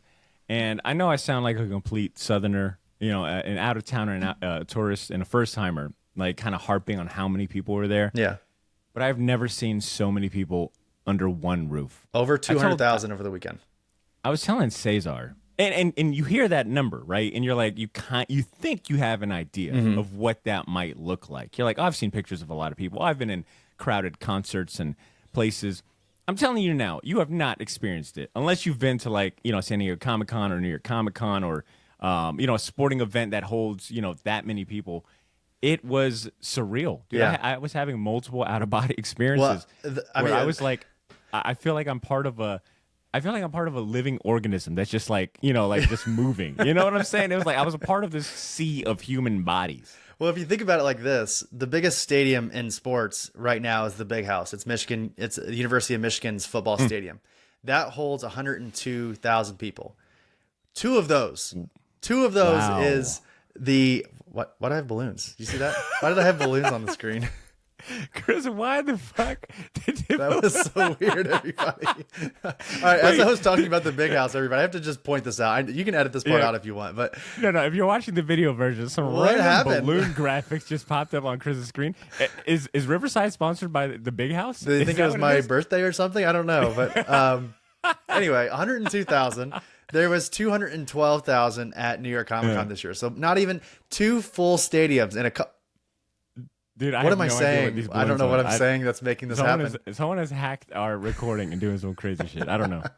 Anyway, New York Comic Con is 2 big houses. That's all it is. That's all. It must be house. It must be house. Big house. Big balloon. Big house. Let's see if it comes up again. Big house. I don't know, but this is kind of fun. Yeah. So I don't know what I'm saying. If you're someone that gets claustrophobic easy, I'm telling you now, might want to. I'm not gonna say like completely don't consider going, but definitely be prepared to be elbowed up. You're gonna be like scrunched up, and Artist Alley I think is probably the most crowded. Nut to butt, as they like to say. Yeah, nut to butt. Well said. Yeah, nut in the to military butt all day. And I think it was on Friday. Me and Drew were in line for the Marvel activation. They had it where if you stood in line, you got to take a photo with these like really highly detailed life-size statues of Spider-Man and Miles Morales. Well, Miles Morales and Peter Parker, I should say. And then you got an exclusive like PS4 Spider-Man bag, which I'm going to come back to really quick on that. But we were standing in line, and I think me and Drew had said something out loud. Because, we're loud as hell. Me and Drew are talking loud all the time. And the guy that was running the line is super loud. No offense, Drew. It's hilarious. Yeah. Drew wasn't on the panel, but he had a cameo just from the laugh. I think you could hear him laughing on the panel in the crowd. Mm-hmm. But we were standing in line, and I think me and Drew were talking about how many people were there, and this was Friday. And the dude that was working the line looks at us and he goes, "This is nothing." And I go, "Man, it's Friday. You know what I'm saying? We got 2 more days. How much? I know Sunday's not going to be nearly as big because a lot of people are flying out. How bad could it be tomorrow?" And he kind of chuckles. He's like, "This is nothing. I'm telling you." He was not wrong. He was not wrong in the slightest. And I doubted him up to the point. This is Friday when I'm having this interaction. On Saturday, I went to the Brooklyn Museum to go see this Jay-Z exhibit, and then I was on my way to the convention. It was raining, and I'm walking up to the convention, soaking wet. I had my rain jacket stood no chance against New York weather. That is one thing I will advise. Buy you a nice rain jacket just in case. But but as I'm walking, I'm like, oh, there's no way there's going to be this many people here. Like, it's raining. Like, it's coming down. Like, who wants to, you know what I'm saying? Like, this might be a day. I'd be curious how this impacts the attendance. Wrong. Wrong. Like it felt like even more people showed up to seek shelter. It was insane, man. It was like, I know I sound corny, harping on the amount of people, but it was a really surreal moment being surrounded. It's almost like people. The way I like to describe it is like, when people like take pictures of like fireworks or the full moon, and you just don't get the gravity of it from looking at pictures or videos. Yeah. Pictures don't do it justice type thing. It's exactly like New York Comic Con. Like you really don't understand the gravity of it until you're looking at it face to face. All right, and I think this is a good way to kind of put a bow on this part. But there are so many people at this convention that a famous actor can walk around and no one will recognize him until after the fact. And I'm talking about the picture that I know we shared it on the Shortbox Instagram. I know I've seen it all over Twitter, but Charlie Cox was at New York Comic Con dressed as Bluey. Yeah. From the kids show. I know I walked by him and I thought, I didn't recognize Charlie Cox. I just remember thinking, wow, that's a weird Blue's Clues outfit, right? That grown-ass man is in a Blue's Clue? Oh, he really likes Blue's Clues. But you know what I'm saying? Like the fact that he could just walk around and I think only one person had noticed him. Mm-hmm. It's like, man, it's just, it's a lot of folks. So I want to move on. Actually, I'll take a step back because I can go back to that Spider-Man bag. The amount of exclusives for everything. Dude, when I was in line for this Spider-Man, there was a girl right behind us. And when I say she wanted this Spider-Man PS4 bag, it was like a plastic tote. It was like, basically like the game cover art was on this bag. Yeah. She wanted this fucking bag. Dude, she wanted this bag because she kept asking, like, are there any more bags? Are there any more bags? Oh, my God, I really want a bag. I bet she didn't know about that bag like 40 minutes before you guys were standing in line. Guarantee it. And I remember telling her, I was like, hey, if there are any bags, you may have mine. If I get the last one. If you please shut up, you can have my bag. You may have my bag. Of course, they had 20,000 bags, right. Yeah. But I got a bag and I didn't even know about him. No, I'm joking. I didn't. I guess what I'm getting at is the exclusive merch and how people will like go there seeking these things out. Mm-hmm. Like there are folks that are looking for the exclusive stuff. That one thing that me and Drew did on Friday, the first day, which was I think pretty smart in hindsight, was we got in line for New York Comic Con merch. I'm wearing one of the shirts I bought. We got in line for New York Comic Con merch, and I remember standing in line with Drew, and I was getting a little antsy because the doors had just opened up. It was 10 o'clock. I'm like, yo, I got to meet Chris downstairs in Artist Alley. I want to stop by Daniel Warren Johnson. He's got like this He's got the Transformers basketball cover. Yeah. And Drew was like, dude, I think I'm going to stay in this line because I have a feeling if we don't get this New York Comic Con merch today, we're not going to be able to get it. And I remember standing in line with him. It didn't take that long. I got a bunch of cool stuff. I was like really impressed by how cool the New York Comic Con merch was. Dude, the rest of the weekend, that line was the bane of my existence. Not because I had to stand in it anymore, because it was so long, it wrapped itself into the main like walkway. Yeah, it's wild. And I thought it was such a weird place to put the merch. It's like this is right in the middle of everything. Yeah. I'm like, get the fuck out the way. That's San Diego too, by the way. That both of those lines are stupid long and again, I understand like I love that shirt that you have on. And the merch is usually pretty cool. It was really solid. But yeah, why? Why is it so sought after, I wonder? Well, I ended up finding out that apparently they had a bunch of exclusive Funkos because I just started asking people like, hey, what are you getting? And there it is. I'm the only one that's like, I want to get a shirt and a pen and a lanyard. Everyone's like, I'm going to get this one of 20 Funko. You know, it's like these people. When it comes to exclusives, there are some serious folks out there that are. They also do that are the there. they do the Gentle Giant pins too. Like usually when they have those Gentle Giant Comic-Con exclusive pins, they will sell them at the main store, like kind of what you were talking about with like the New York Comic-Con merch. Got it. Okay, I want to move on from highlights to. We'll just call it regrets and mistakes. I think we shared like one of my. I shared that I wanted to Daniel Warren Johnson. Let's talk regrets or things that we wish we would have done maybe a little different. Do you want to kick it off? Because I got 3 or 4. Actually, I want you to start off because, as I said, I'm going to have to think about it a little bit because I feel like this was maybe one of the most ideal convention goes that I've ever had. So I need to think about it a little bit while we're talking about yours. Fair enough. And I think I've got my list up, and going because it was my first time. There's a lot of rookie mistakes I'm looking at. But and I think these aren't necessarily rookie mistakes, but just kind of like personal regrets that I'm like, first and foremost, I wish I would have got that Duke and Cobra Commander Ashcan. I didn't have a chance to go to the Energon Universe panel with Daniel Warren Johnson and Robert Kirkman and I think Joshua Williamson. Like the whole team that's doing this Energon Universe had a panel. Yeah. And I think they had like an exclusive Ashcan. And Lance, big shout out to Lance, Comic Book Keepers. He was kind enough to get me a Transformers Ashcan from San Diego Comic Con. And it would have been nice to have like, the Cobra Commander and the Duke one. So that was one I kind of wish I would have got. But I think that's kind of a larger thing of it would have been nice to grab some more exclusives, especially on the comic side of the house. Well, shout out to Brad Gullickson because we were waiting for our panel on Saturday and we were just kind of sitting around, chatting a little bit. And he had just handed me the Duke Ashcan. Oh, nice. And to be honest, I didn't really even want it. He's like, hey, do you want this? And I was like, sure. Yeah. And I'm very grateful that he gave it to me, and I love the fact that I have it now. But it wasn't something I was searching for. And shout out to Brad because that is totally Brad and Lisa. They will go to these things and they get the exclusives and they don't care. They're there for the medium. They're there for the experience. They're there to talk to the creators. So shout out to both the Gullicksons for that. So I think that is I can make that a larger thing of if you're gonna go to these things and there's exclusives. Because that was something I did look up on the New York Comic Con website. They have an exclusives, section, but it's a lot. Like you got to really apply filters and figure out what you want. I think I would have prepared a little better of like, okay, this is going to be limited. This will be here, and just kind of map that out a little better. The second regret I have is I did not attend the next big thing in Marvel panel, and that was one I really wanted to go to. That one was also hosted by Agent M. That one was going to have Jonathan Hickman. It was going to have, I want to say also Al Ewing. I forgot who else was going to be on that panel, but I wanted to hear Jonathan Hickman speak about, gods and the Ultimate Comics relaunch and all of that. And I thought this was going to be like the other comic panels where it was or the other panels period, where it was going to be pretty easy to walk in and grab a seat. So this panel, I think, was on Saturday at 3:15. And I got up there, let's say it was 3 o'clock. I think I started making my way up there around like 2:50. And I thought I was just going to walk in. Security guard puts his hand on my chest. He's like, whoa, man, what are you doing? And I'm like, I'm about to walk in. It's like the Marvel panel. He's like, you don't see this long-ass line, buddy? You got to go through the back and straight New York, right? Like, no kindness to it. Right. He's not shooting me any bail.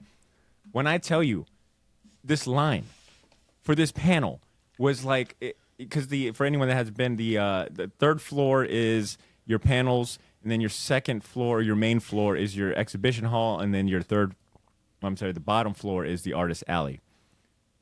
Dude, this line for the Marvel panel was not only the whole third floor, but it also was part of the escalator. Yeah. And when me and Drew were coming up, we were like, "Wow, what line is that?" We were like, "Oh, this has got to be for Tom Hiddleston. This has got to be for." This actor or this celebrity. Past it. Oh my God. And when he said, oh no, this is for the next big thing in Marvel, I had I was like bipolar. I was like, wow, this is pretty rad that this many people are here waiting for this panel. Yeah. My second reaction was like, I'm not fucking standing in this. It's like, we're not doing this.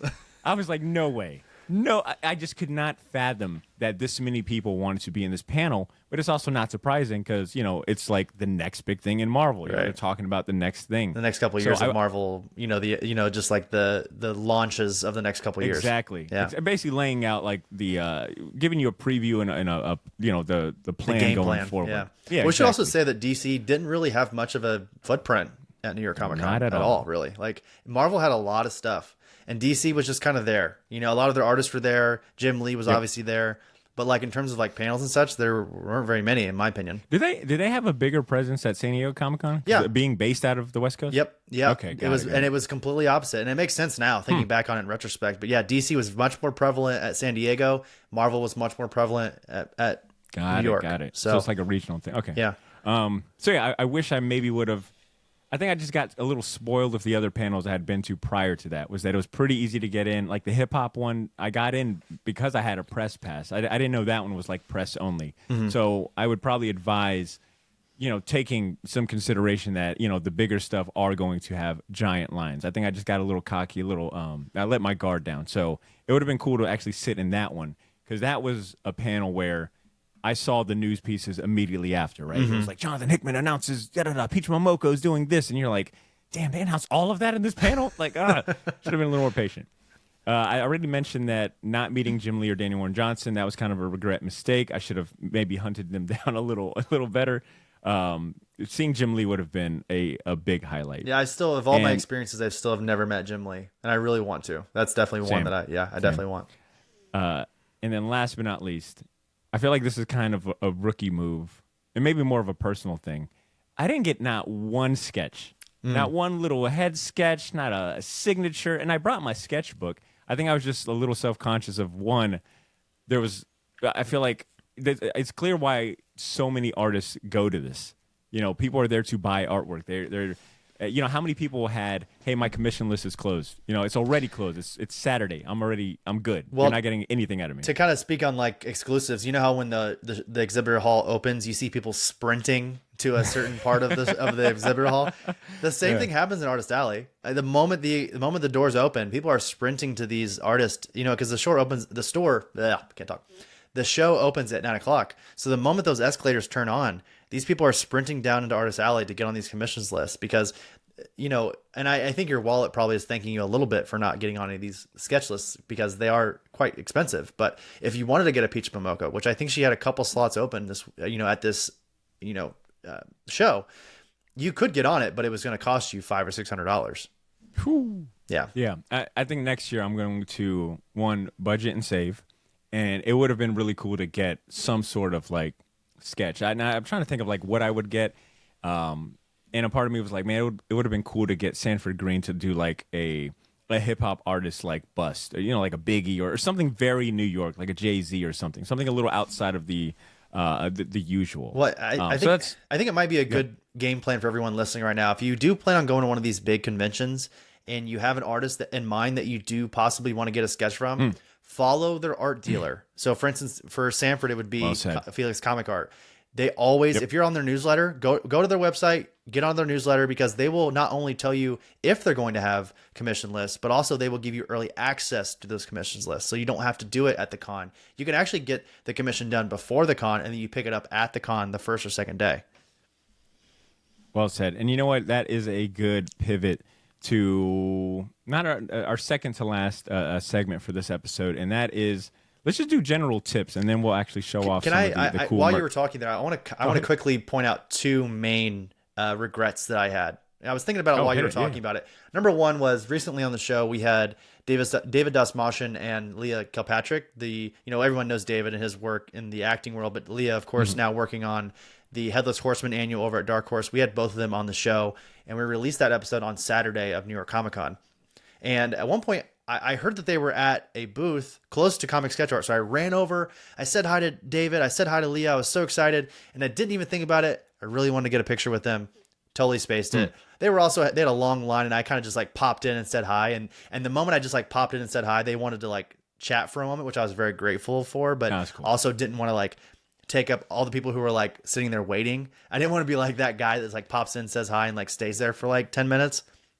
Yeah. So I felt like I was feeling a little bit of FOMO from not getting a picture with them because I love those two together. And then the other one was, and I kind of spoke about it earlier, was even though I spent the entire time trying to see people and chat with people and put faces to emails and faces to social medias, there were still a bunch of people that I missed. And I'm kind of bummed about that. One of the things I really wanted to do was go around to each publisher that, these marketing and publicists that we talked to for the show to get interviews and whatnot. I wanted to like go up and physically shake their hand and thank them for not only getting us interviews, but also just always being a great resource. And I didn't get to do that one time at the show, and that was a huge bummer because I really wanted to meet, Shannon from Skybound and Caitlin from the Dark Horse, and all these people that I talk to all the time via email, and who help us get all these amazing creators on the show. I really wanted to go up and like shake their hand and say thank you for helping us out. So that was definitely another big bummer. And I also didn't get any comics graded at New York Comic Con. I did different for you. I did 17 at San Diego, and for some reason I did 0 at New York Comic Con. I went way overboard at San Diego this year. that might be why. That might be why you were recovering. Yeah.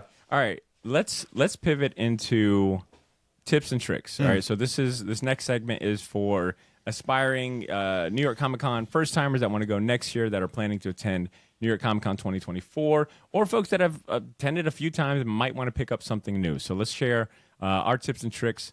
Chris, I'm gonna go first, just from a newbie rookie perspective. I got a few things written down, and a lot of these tips actually have come from you, or big shout outs to Trey Namo, who was giving me a ton of advice and whatnot. I will say, if you're used to going to conventions, a lot of this stuff is kind of common sense. I think you just got to plan for a larger scale in New York specifically, right? Like the geographical elements that come with being like in a big city like that. And first and foremost, because you had asked me actually prior to us hitting record, you were like, "Hey, what was the name of that empanada stand that was in the center?" Yeah, that was one thing I did not do. I did not buy any food within the center because I'd heard all the horror stories, right? Like $12 bottles of water and very expensive food every morning. And it might just be my situation, having to drive in from New Jersey. I had to catch a bus, and when we got to the Port Authority, it was kind of like a mini mall. Like there was food stands. So every morning I got the same breakfast. Yeah. I got a turkey and Swiss croissant, a coffee, and then I got a spicy beef patty. Cost me less than $10. I would eat the croissant on my way up. I'd have the beef patty in my book bag, or vice versa. So plan to bring food if you can. And the further away from the center you are, I think the cheaper the options. And have a book bag and a means of actually like carrying that stuff. Because it came in clutch so many times where it's the middle of the day and I realize, oh shit, I haven't eaten anything. I've got something in my book bag. Yeah, it might be a little smushed or, cold, but it was better than paying, exorbitant amount of money for, some chicken tenders. I need to take that advice, Badr, because this year I think I had empanadas 4 times for lunch, and it was $15 for 5 of them each time. They were good. But yeah, they were very expensive, and it was not great for my stomach to eat empanadas every day for lunch. So I'll definitely, next year, that is going to be something that I put into my toolbox, is to kind of bring in my own stuff, put it in my book bag. You could buy, like you said, buy things before you go into the convention hall and just snack on it all day. For sure. All right. I would also recommend living or finding a spot central to the to the center. Somewhere in Manhattan. I stayed in Hoboken.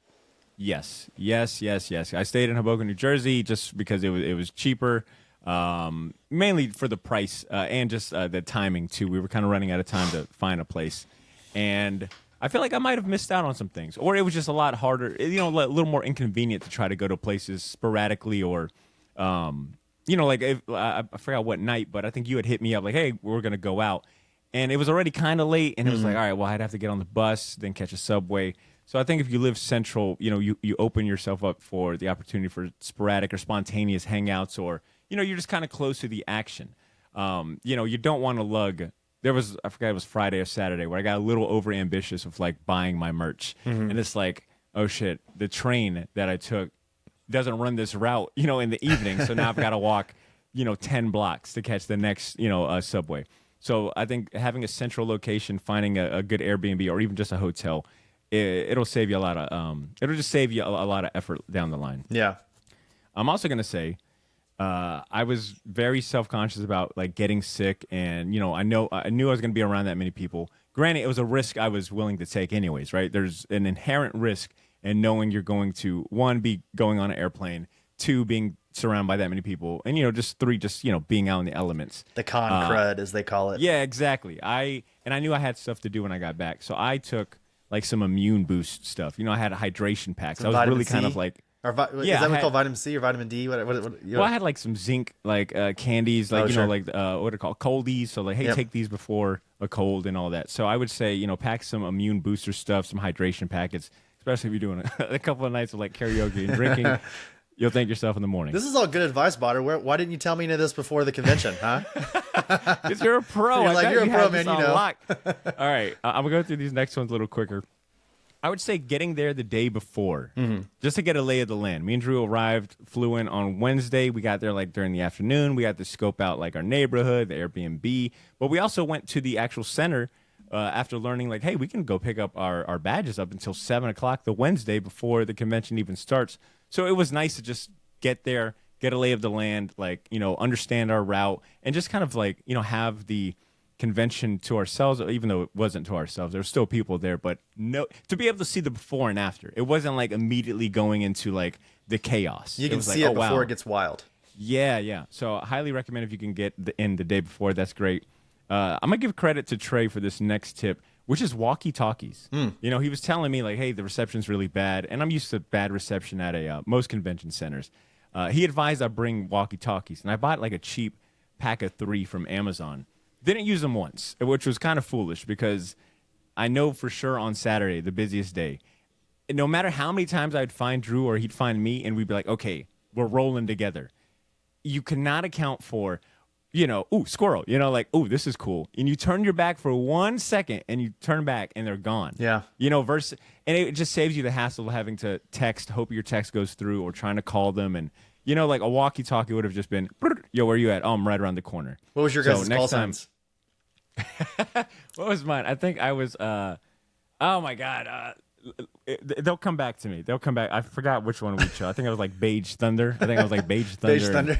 I think for Drew, even though he didn't pick this, I was going to call him Drizzy Drew because he had the braids like Drake.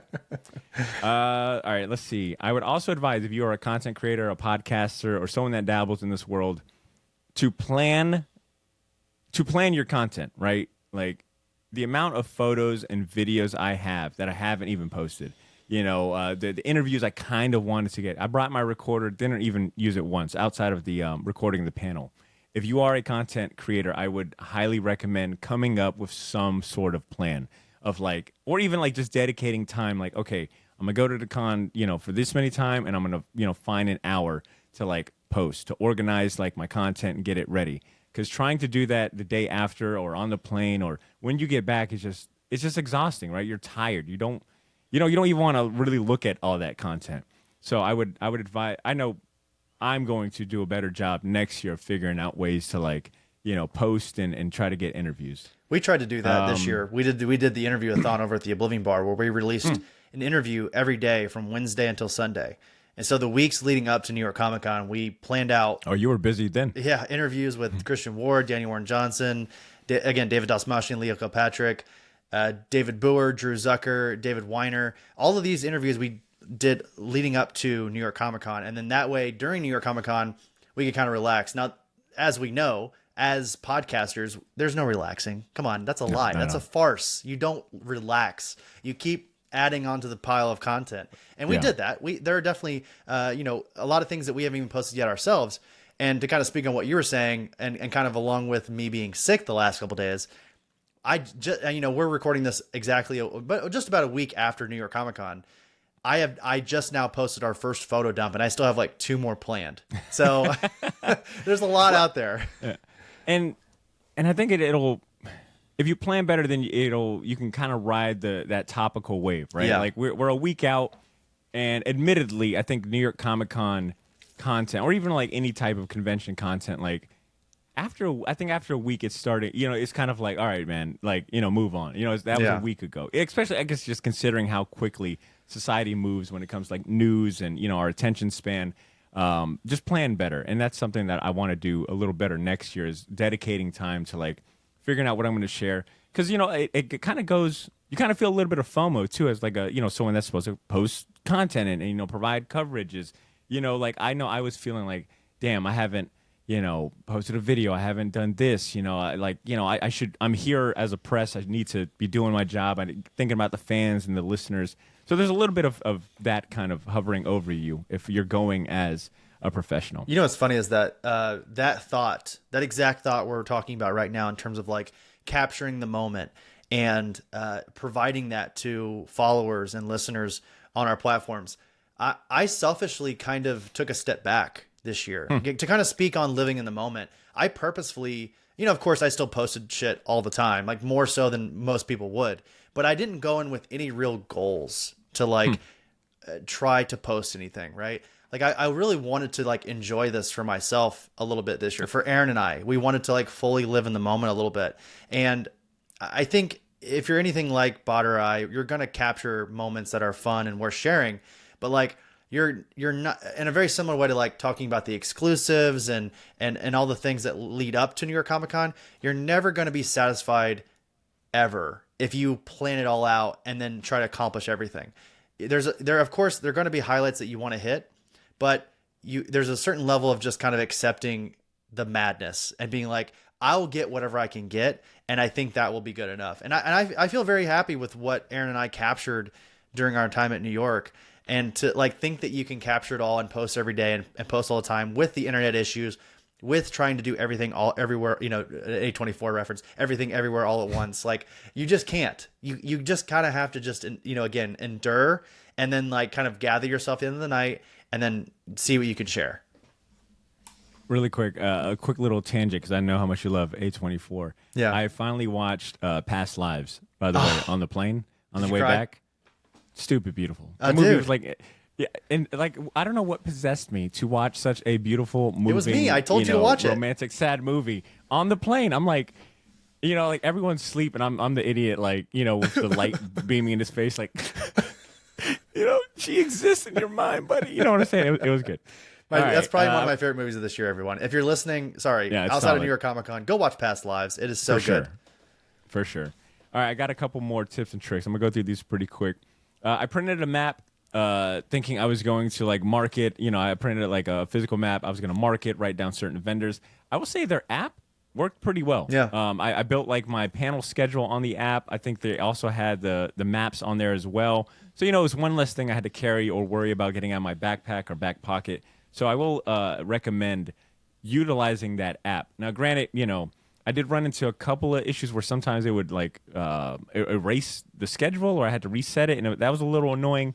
And obviously, you run into service issues, but I think just having the map or a screenshot of the map on your phone goes a long way. Like think one less thing to carry or have to take out your bag. If I can quickly point out as well, sorry, I just want to say, if you have a vendor or a creator or someone that you want to see at these conventions, definitely mark them. Mark them for sure. Them. But also, if you have any internet connection, just check their social media. A lot of times they will post where point. they're going to be at these cons, and they'll tell you what booth that they're at. So like a lot of times, if I didn't know where Zoe Thorogood was or Daniel Warren Johnson was, I could just go to their. That's a good point. More times than not, they will put again if you have service.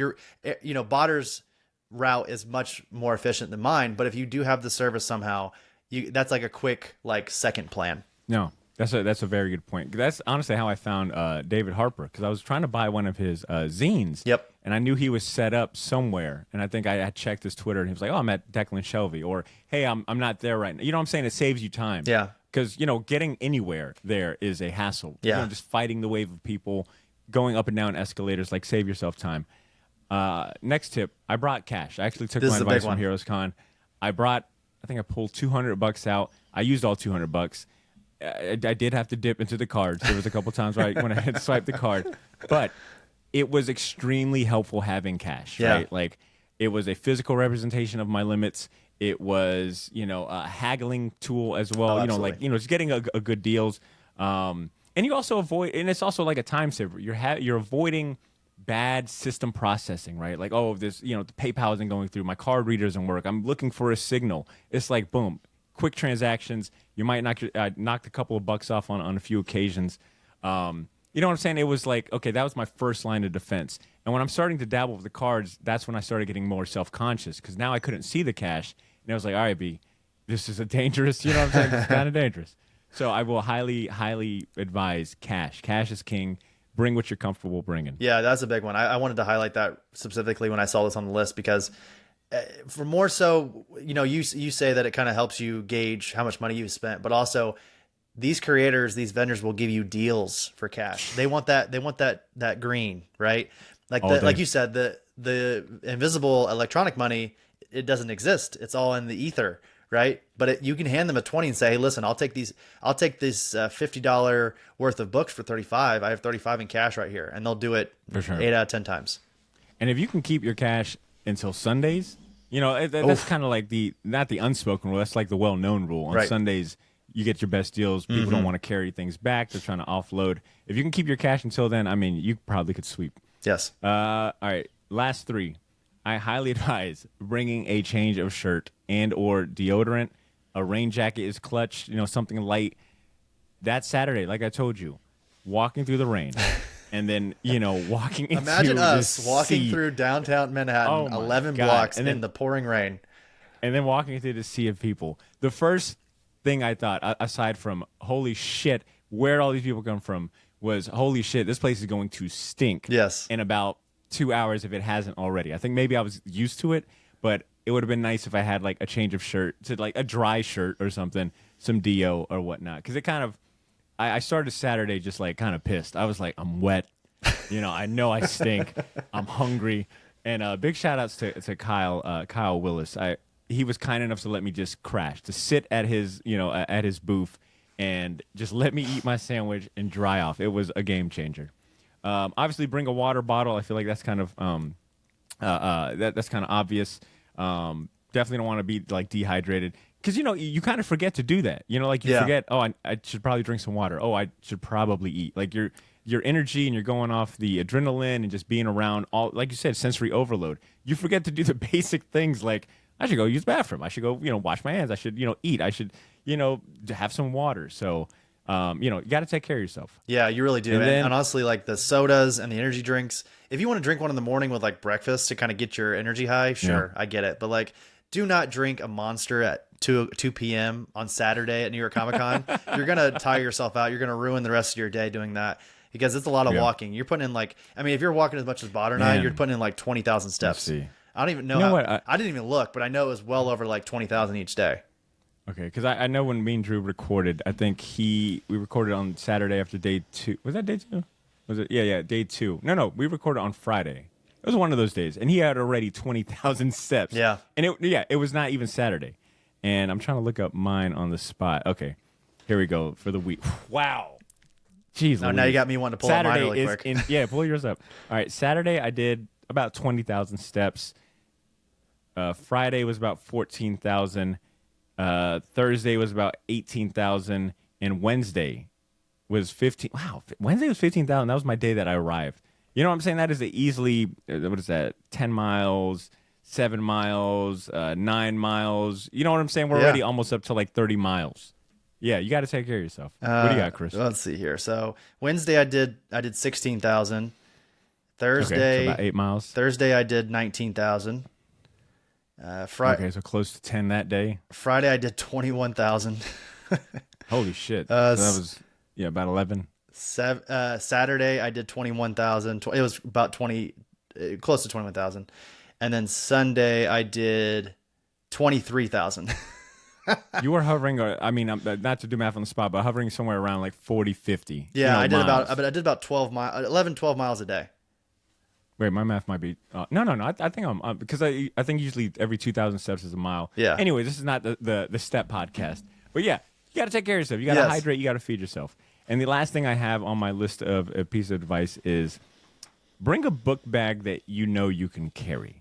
Okay, no matter how comfy you think your book bag is, it's got the mesh, the extra padding and all that. I guarantee you, no matter how good, and this goes towards your shoes too. No matter how good you think your book bag or shoes are, they get heavy. Yeah. And after you've been walking around for 4 or 5 hours, it don't matter how comfy they should be, they just get really heavy.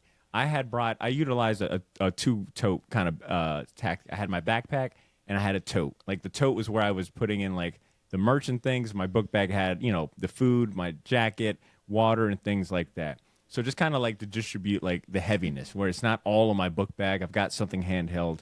Some of this sounds pretty obvious, but I'm telling you now, when you get there and you're part of the excitement and hype and the adrenaline kicks in, you forget very obvious things. And I feel like for my first time, I'm pretty happy about how I went about it. Outside of some of those regrets and things I was mentioning. Well, you leaned into pretty much. I think everything you covered is exactly spot on, and I would give a lot of that same advice. The number one thing, and you kind of spoke about it there at the end, is take care of your feet, take care of your back. Those are number one and number two. I think if I were to, and again, we were both in the military, so that's kind of like mission number one is those two things. Because if you can walk and you can carry shit, you're going to be good.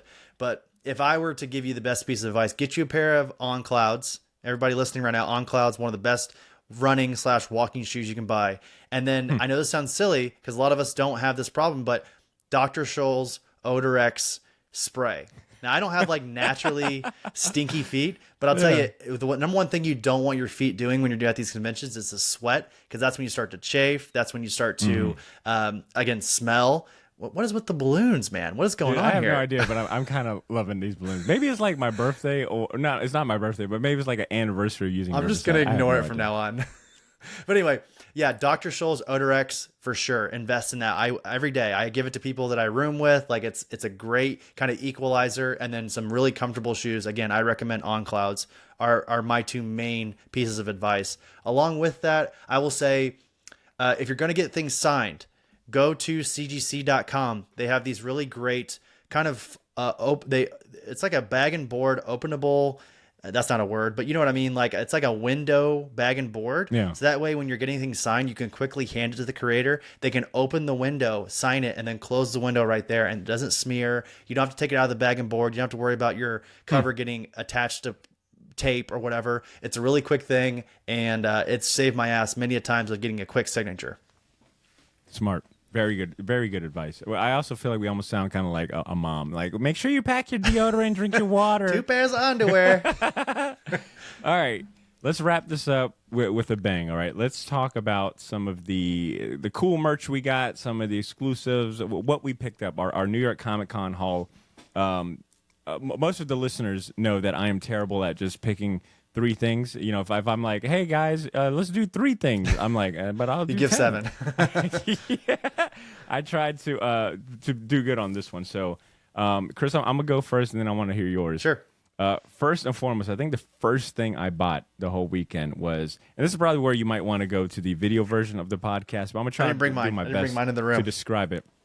All right, well then you just got to be super descriptive. That's right. I picked up David Harper had created from Off Panel.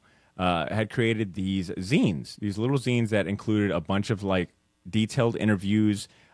He had Kyle Starks do like an NBA like comic book draft, like, you know, if he was making like a basketball team with comic book folks. And I just thought it was cool, man. Like, I'm a big fan of Off Panel and the content that he puts out, the work that he puts in, the aesthetic. So for him to like make a physical book that, you know, showcases his work and the interviews, and, you know, just as, you know, be able to kind of flex, like, yeah, I can get Kyle Starks to do a little article for the zine. It was really cool. It's really well done. It was $10, and it was like something I was actively looking for. So to like finally meet him and also like support was really humbling. That was one of the things. Sorry, that was one of the things I said to him whenever I met him, was that we look up to him. You know, it's so weird. We talked about this during the panel. What is success in comic book podcasting? I don't know, Badr. I don't know if you know, but I think whatever it is, David is there. He has that special. He's got the special sauce that we're all kind of striving for, and we all look up to him. And I told him that, and he, you know, graciously and humbly was like, "No, you guys are doing amazing work too. Don't sell yourself short." Yeah. And you know, all the power to him. And Off Panel, what he's doing with both Off Panel and Sketched is truly like, it's for us. It's totally our jam. For sure. And just to flex a little bit, because you're right, he is someone I definitely, you know, admire and look up to his work. But he signed it to Badr, the best podcaster I know, which, you know, meant a lot to me for him to like sign that, and, you know, it seemed like he meant it. So no, it was really. He's at least a really good liar. Yeah. He said it was smile. All right, I did stop by the Massive Publishing booth, and shout out to picked Whatnot. up this. Shout out to Whatnot. Shout out to Kevin Rodatelli. I think Trevor Richardson was his name too, the artist that was there. But I picked up this Harriet Tubman Demon Slayer comic. Oh, very nice. That is this. This is an homage. homage. What is the cover? Homage to Captain America #1. Captain America #1. Jack Kirby, Joe Simon. I don't know. Yes. So it's Harriet Tubman as a Demon Slayer punching my man, punching Hitler in the face. And you know what? Sometimes you just gotta be reminded there's pure evil in this world that deserves a punch. Hitler in the face. always deserves those hands. It doesn't matter who it is. Yeah. If you see a Hitler, punch him in the face. For fucking sure. So I picked this issue up because I love the cover. It was one of their variants. It was awesome to meet, the massive publishing team, and they're making a Disney Plus series out of this. So I was kind of like, well, what? Damn, yeah, but you know what I'm saying? It's like, I don't know if it's a Disney Plus series. I'm pretty sure it is, but I know they're making like either an animated or a live action. It's probably not live action, but animated. So I had to pick that up. Yeah. That is one of the comics I picked up. Oh my God, I can't wait to share this one. This is an art book that might as well, tricked me into thinking it was like a nice trade paperback. Not to take anything away, but it's by Ben Caldwell. Mm-hmm. He has these, and Chris, honestly, me flipping through it like this doesn't do it justice, but I'll try my best. Like, it is this art book of just amazing doodles and sketches. And he had like, I swear to you, like at least 10 of them. Wow. And I guess this is like something he does every year. He just makes like a new art book. And they look like giant treasury size edition comics. There's over 200 pages of this, of just his imagination on paper. And this one is from 2018 to 2019. You know what I'm saying? Yeah. And every single one of them looked amazing. Like they got a front and back cover, a nice glossy finish on the cover. Like those are quality. He's definitely sketching like, original stuff, but also he's got, like some Marvel stuff, DC things in here. And every single book had a different like style and flair. And this one, I forget what was the theme for this one, but I mentioned like, hey, is this supposed to be like one of those old Marvel, remember when Marvel, I think it was Epic, like they were having like adult magazines, their take on heavy metal? He's like, yo, exactly. Yeah. So yeah, Ben Caldwell, he's on Instagram, does amazing work. I almost bought like 3 of those books, but I was like, yo, that was when I still had cash. I was like, nah, just one of these. So that, Boondocks had a booth. Oh, no kidding. You know what I'm saying? This was something that Drew found on Friday and was like, dude, I know how much you love Boondocks. They're right here. I made it a mission. They had shirts. They had merch I've never seen for Boondocks, but I went with like this sticker pack. And, I love me some Boondocks. So to see Boondocks represented there was awesome. I'm also a massive Gundam fan, so I picked up this Zaku model kit, which apparently was a New York Comic Con exclusive. I believe it. It was called the Gundam Base is the little section they had. And you had to get in line to go shopping, but it really felt like you were in a store that might have been based out of Japan. Like the model kits they had, some of them like only had Japanese writing on it, and just to be surrounded by other Gundam fans and hearing like, like, oh, I'm getting the high grade, I'm getting the master grade. So yeah, I had to pick that up, and I'm gonna show off two prints I got because I got a ton of prints, but I just limited myself. This is making me really excited to just see you with all of your New York stuff because I know exactly how this feels. Yeah. So I went to Kyle Higgins' booth, and he had these limited edition Radiant Black posters. Yeah, aren't they glow in the dark? Well, this one is black light. Okay. So it features it features Radiant Black on there, and he had a couple of others where it was like more of a portrait headshot, but I had to go for the black light because it'll go great with the Jim Rugg black light I got, and it's pretty big too. He signed it. Kyle Higgins was really awesome too, and it sounds like he was interested in coming on the pod. I was like, hey man, I think Radiant Black is one of the best comic books and superhero comics out there. You're doing great. So well, speaking of Lance from the Comic Book Keepers, that cover was actually a San Diego Comic-Con exclusive from last year. And I was able to grab one for him, and I shipped it to him because that's what we do here, everybody. We look out for our podcasting friends. He's a giant Radiant Black fan. Damn right. All right, and then maybe one of my most prized possessions, this last one I'll show, but I got 2 prints from Sanford Green. Nice. Of rappers. One is of Nas, and the other one is of another one of my favorite rappers ever, Rakim. Nice. Sanford Green might be the most perfect artist for someone like me that loves hip hop and comics because he just embodies it so well. And yeah, I had to pick these up. Like they were affordable, and he signed them, and he was just such a good conversationalist. And I definitely want to get Sanford Green on for sure. I think that's like one of the true benefits of these experiences is you can make true fan. Like I will say this: every convention I go to, I become a giant fan of a new creator because of an experience that I have with them during that convention. Like you can just as easily create like a longtime fan as possibly ruin it. But like that, again, very rarely ever happens. More times than not, like One that comes to mind is like Daniel Sampier from San Diego back in 2022. We had this great conversation. Of course, now he's doing Wonder Woman with Tom King.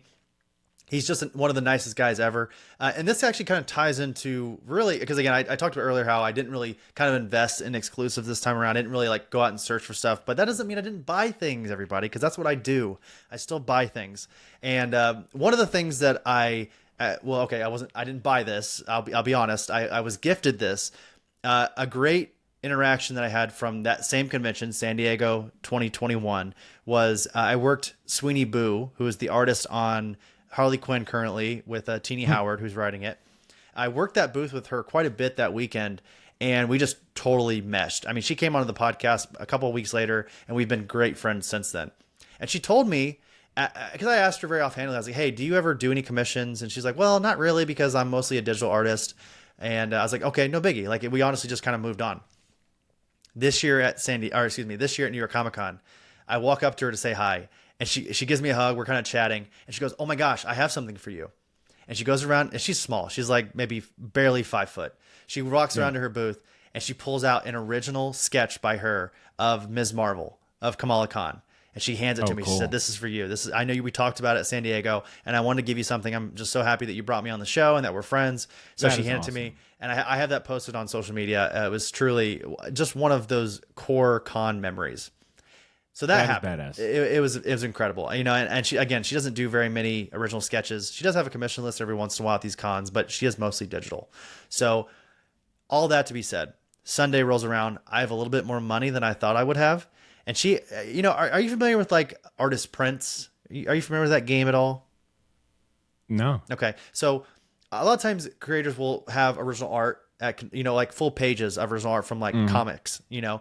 So digital artists, though, of course, they don't have originals because they do it all digitally. So what they do is they make a one-of-one art print, which is a very high quality, kind of like embossed, kind of like a completely repurposed page of original art. But it's just digital. And they only make one of one. So there's only one in the world, and they'll never remake it again. And she had a page from Wonder Girl Annual from 2021, ironically enough. It was like page 36. This is beautiful, kind of full page spread of Yara Flor on this unicorn, which is totally not generally my bag, but it's Sweeney and I love her work. So I walk up to her booth and I say, hey, listen, I'm so grateful that you made this Kamala Khan for me. I want to buy a proof. And I think the cover price was like $350. And I go, let me buy this, please. And she goes, no. I'll let you buy it, but you're not paying $350. And she gave it to me for $150. So I bought this. Nice. I bought my first art print. You know, I'm going to call it an art page because it really is. Truly, it's a one of one. It's not like she didn't physically draw the page, you know, on this piece of print that I have, but it is her artwork. It is a one of one. So I bought my very first page in comics ever at this con from Sweeney. So I would say, you know, there were a couple prints that I bought here and there. I got a couple things signed by Rose Besch and Tom King, Daniel Sampier, Chip Zdarsky, Jorge Jimenez. All that to be said, my interaction, and I want to specifically spotlight Sweeney Boo and her she's amazing. Go follow her. Go follow her work. If you're not reading Harley Quinn, fix that. But she is one of those creators that you want to root for. That's my favorite creators in the industry are people that you're not only a fan of, but you also root for them as a person. You know, again, Christian Ward being an example of that, Sweeney being an example of that, Daniel Warren Johnson being an example. And most of them are like this, but there are very specific ones that you meet them and you're like, I am a lifelong fan forever because of this interaction. Yeah, you're a good person. Like once a creator has me rooting for them and I can connect with them on that human level, like, wow, you're just a good person. Like I want to see you succeed, you know, just as a friend. There's nothing that I probably wouldn't do or buy from them, right? Like wanting to support and see them. Good stuff. Chris, I knew we were going to go long. I was like, you know, we're covering a lot of things. 2 hours in, I feel pretty good. And I hope the patrons, I hope the listeners enjoyed an almost 2 hour New York Comic Con recap. Hopefully it inspires some of you to maybe consider going for the first time next year. Maybe some of you are like, fuck that. I'm just going to enjoy, you know, Badr and Chris doing these recaps and living, what's the word? Living vicariously through them. We'll do it too. Regardless, we'll do it every year.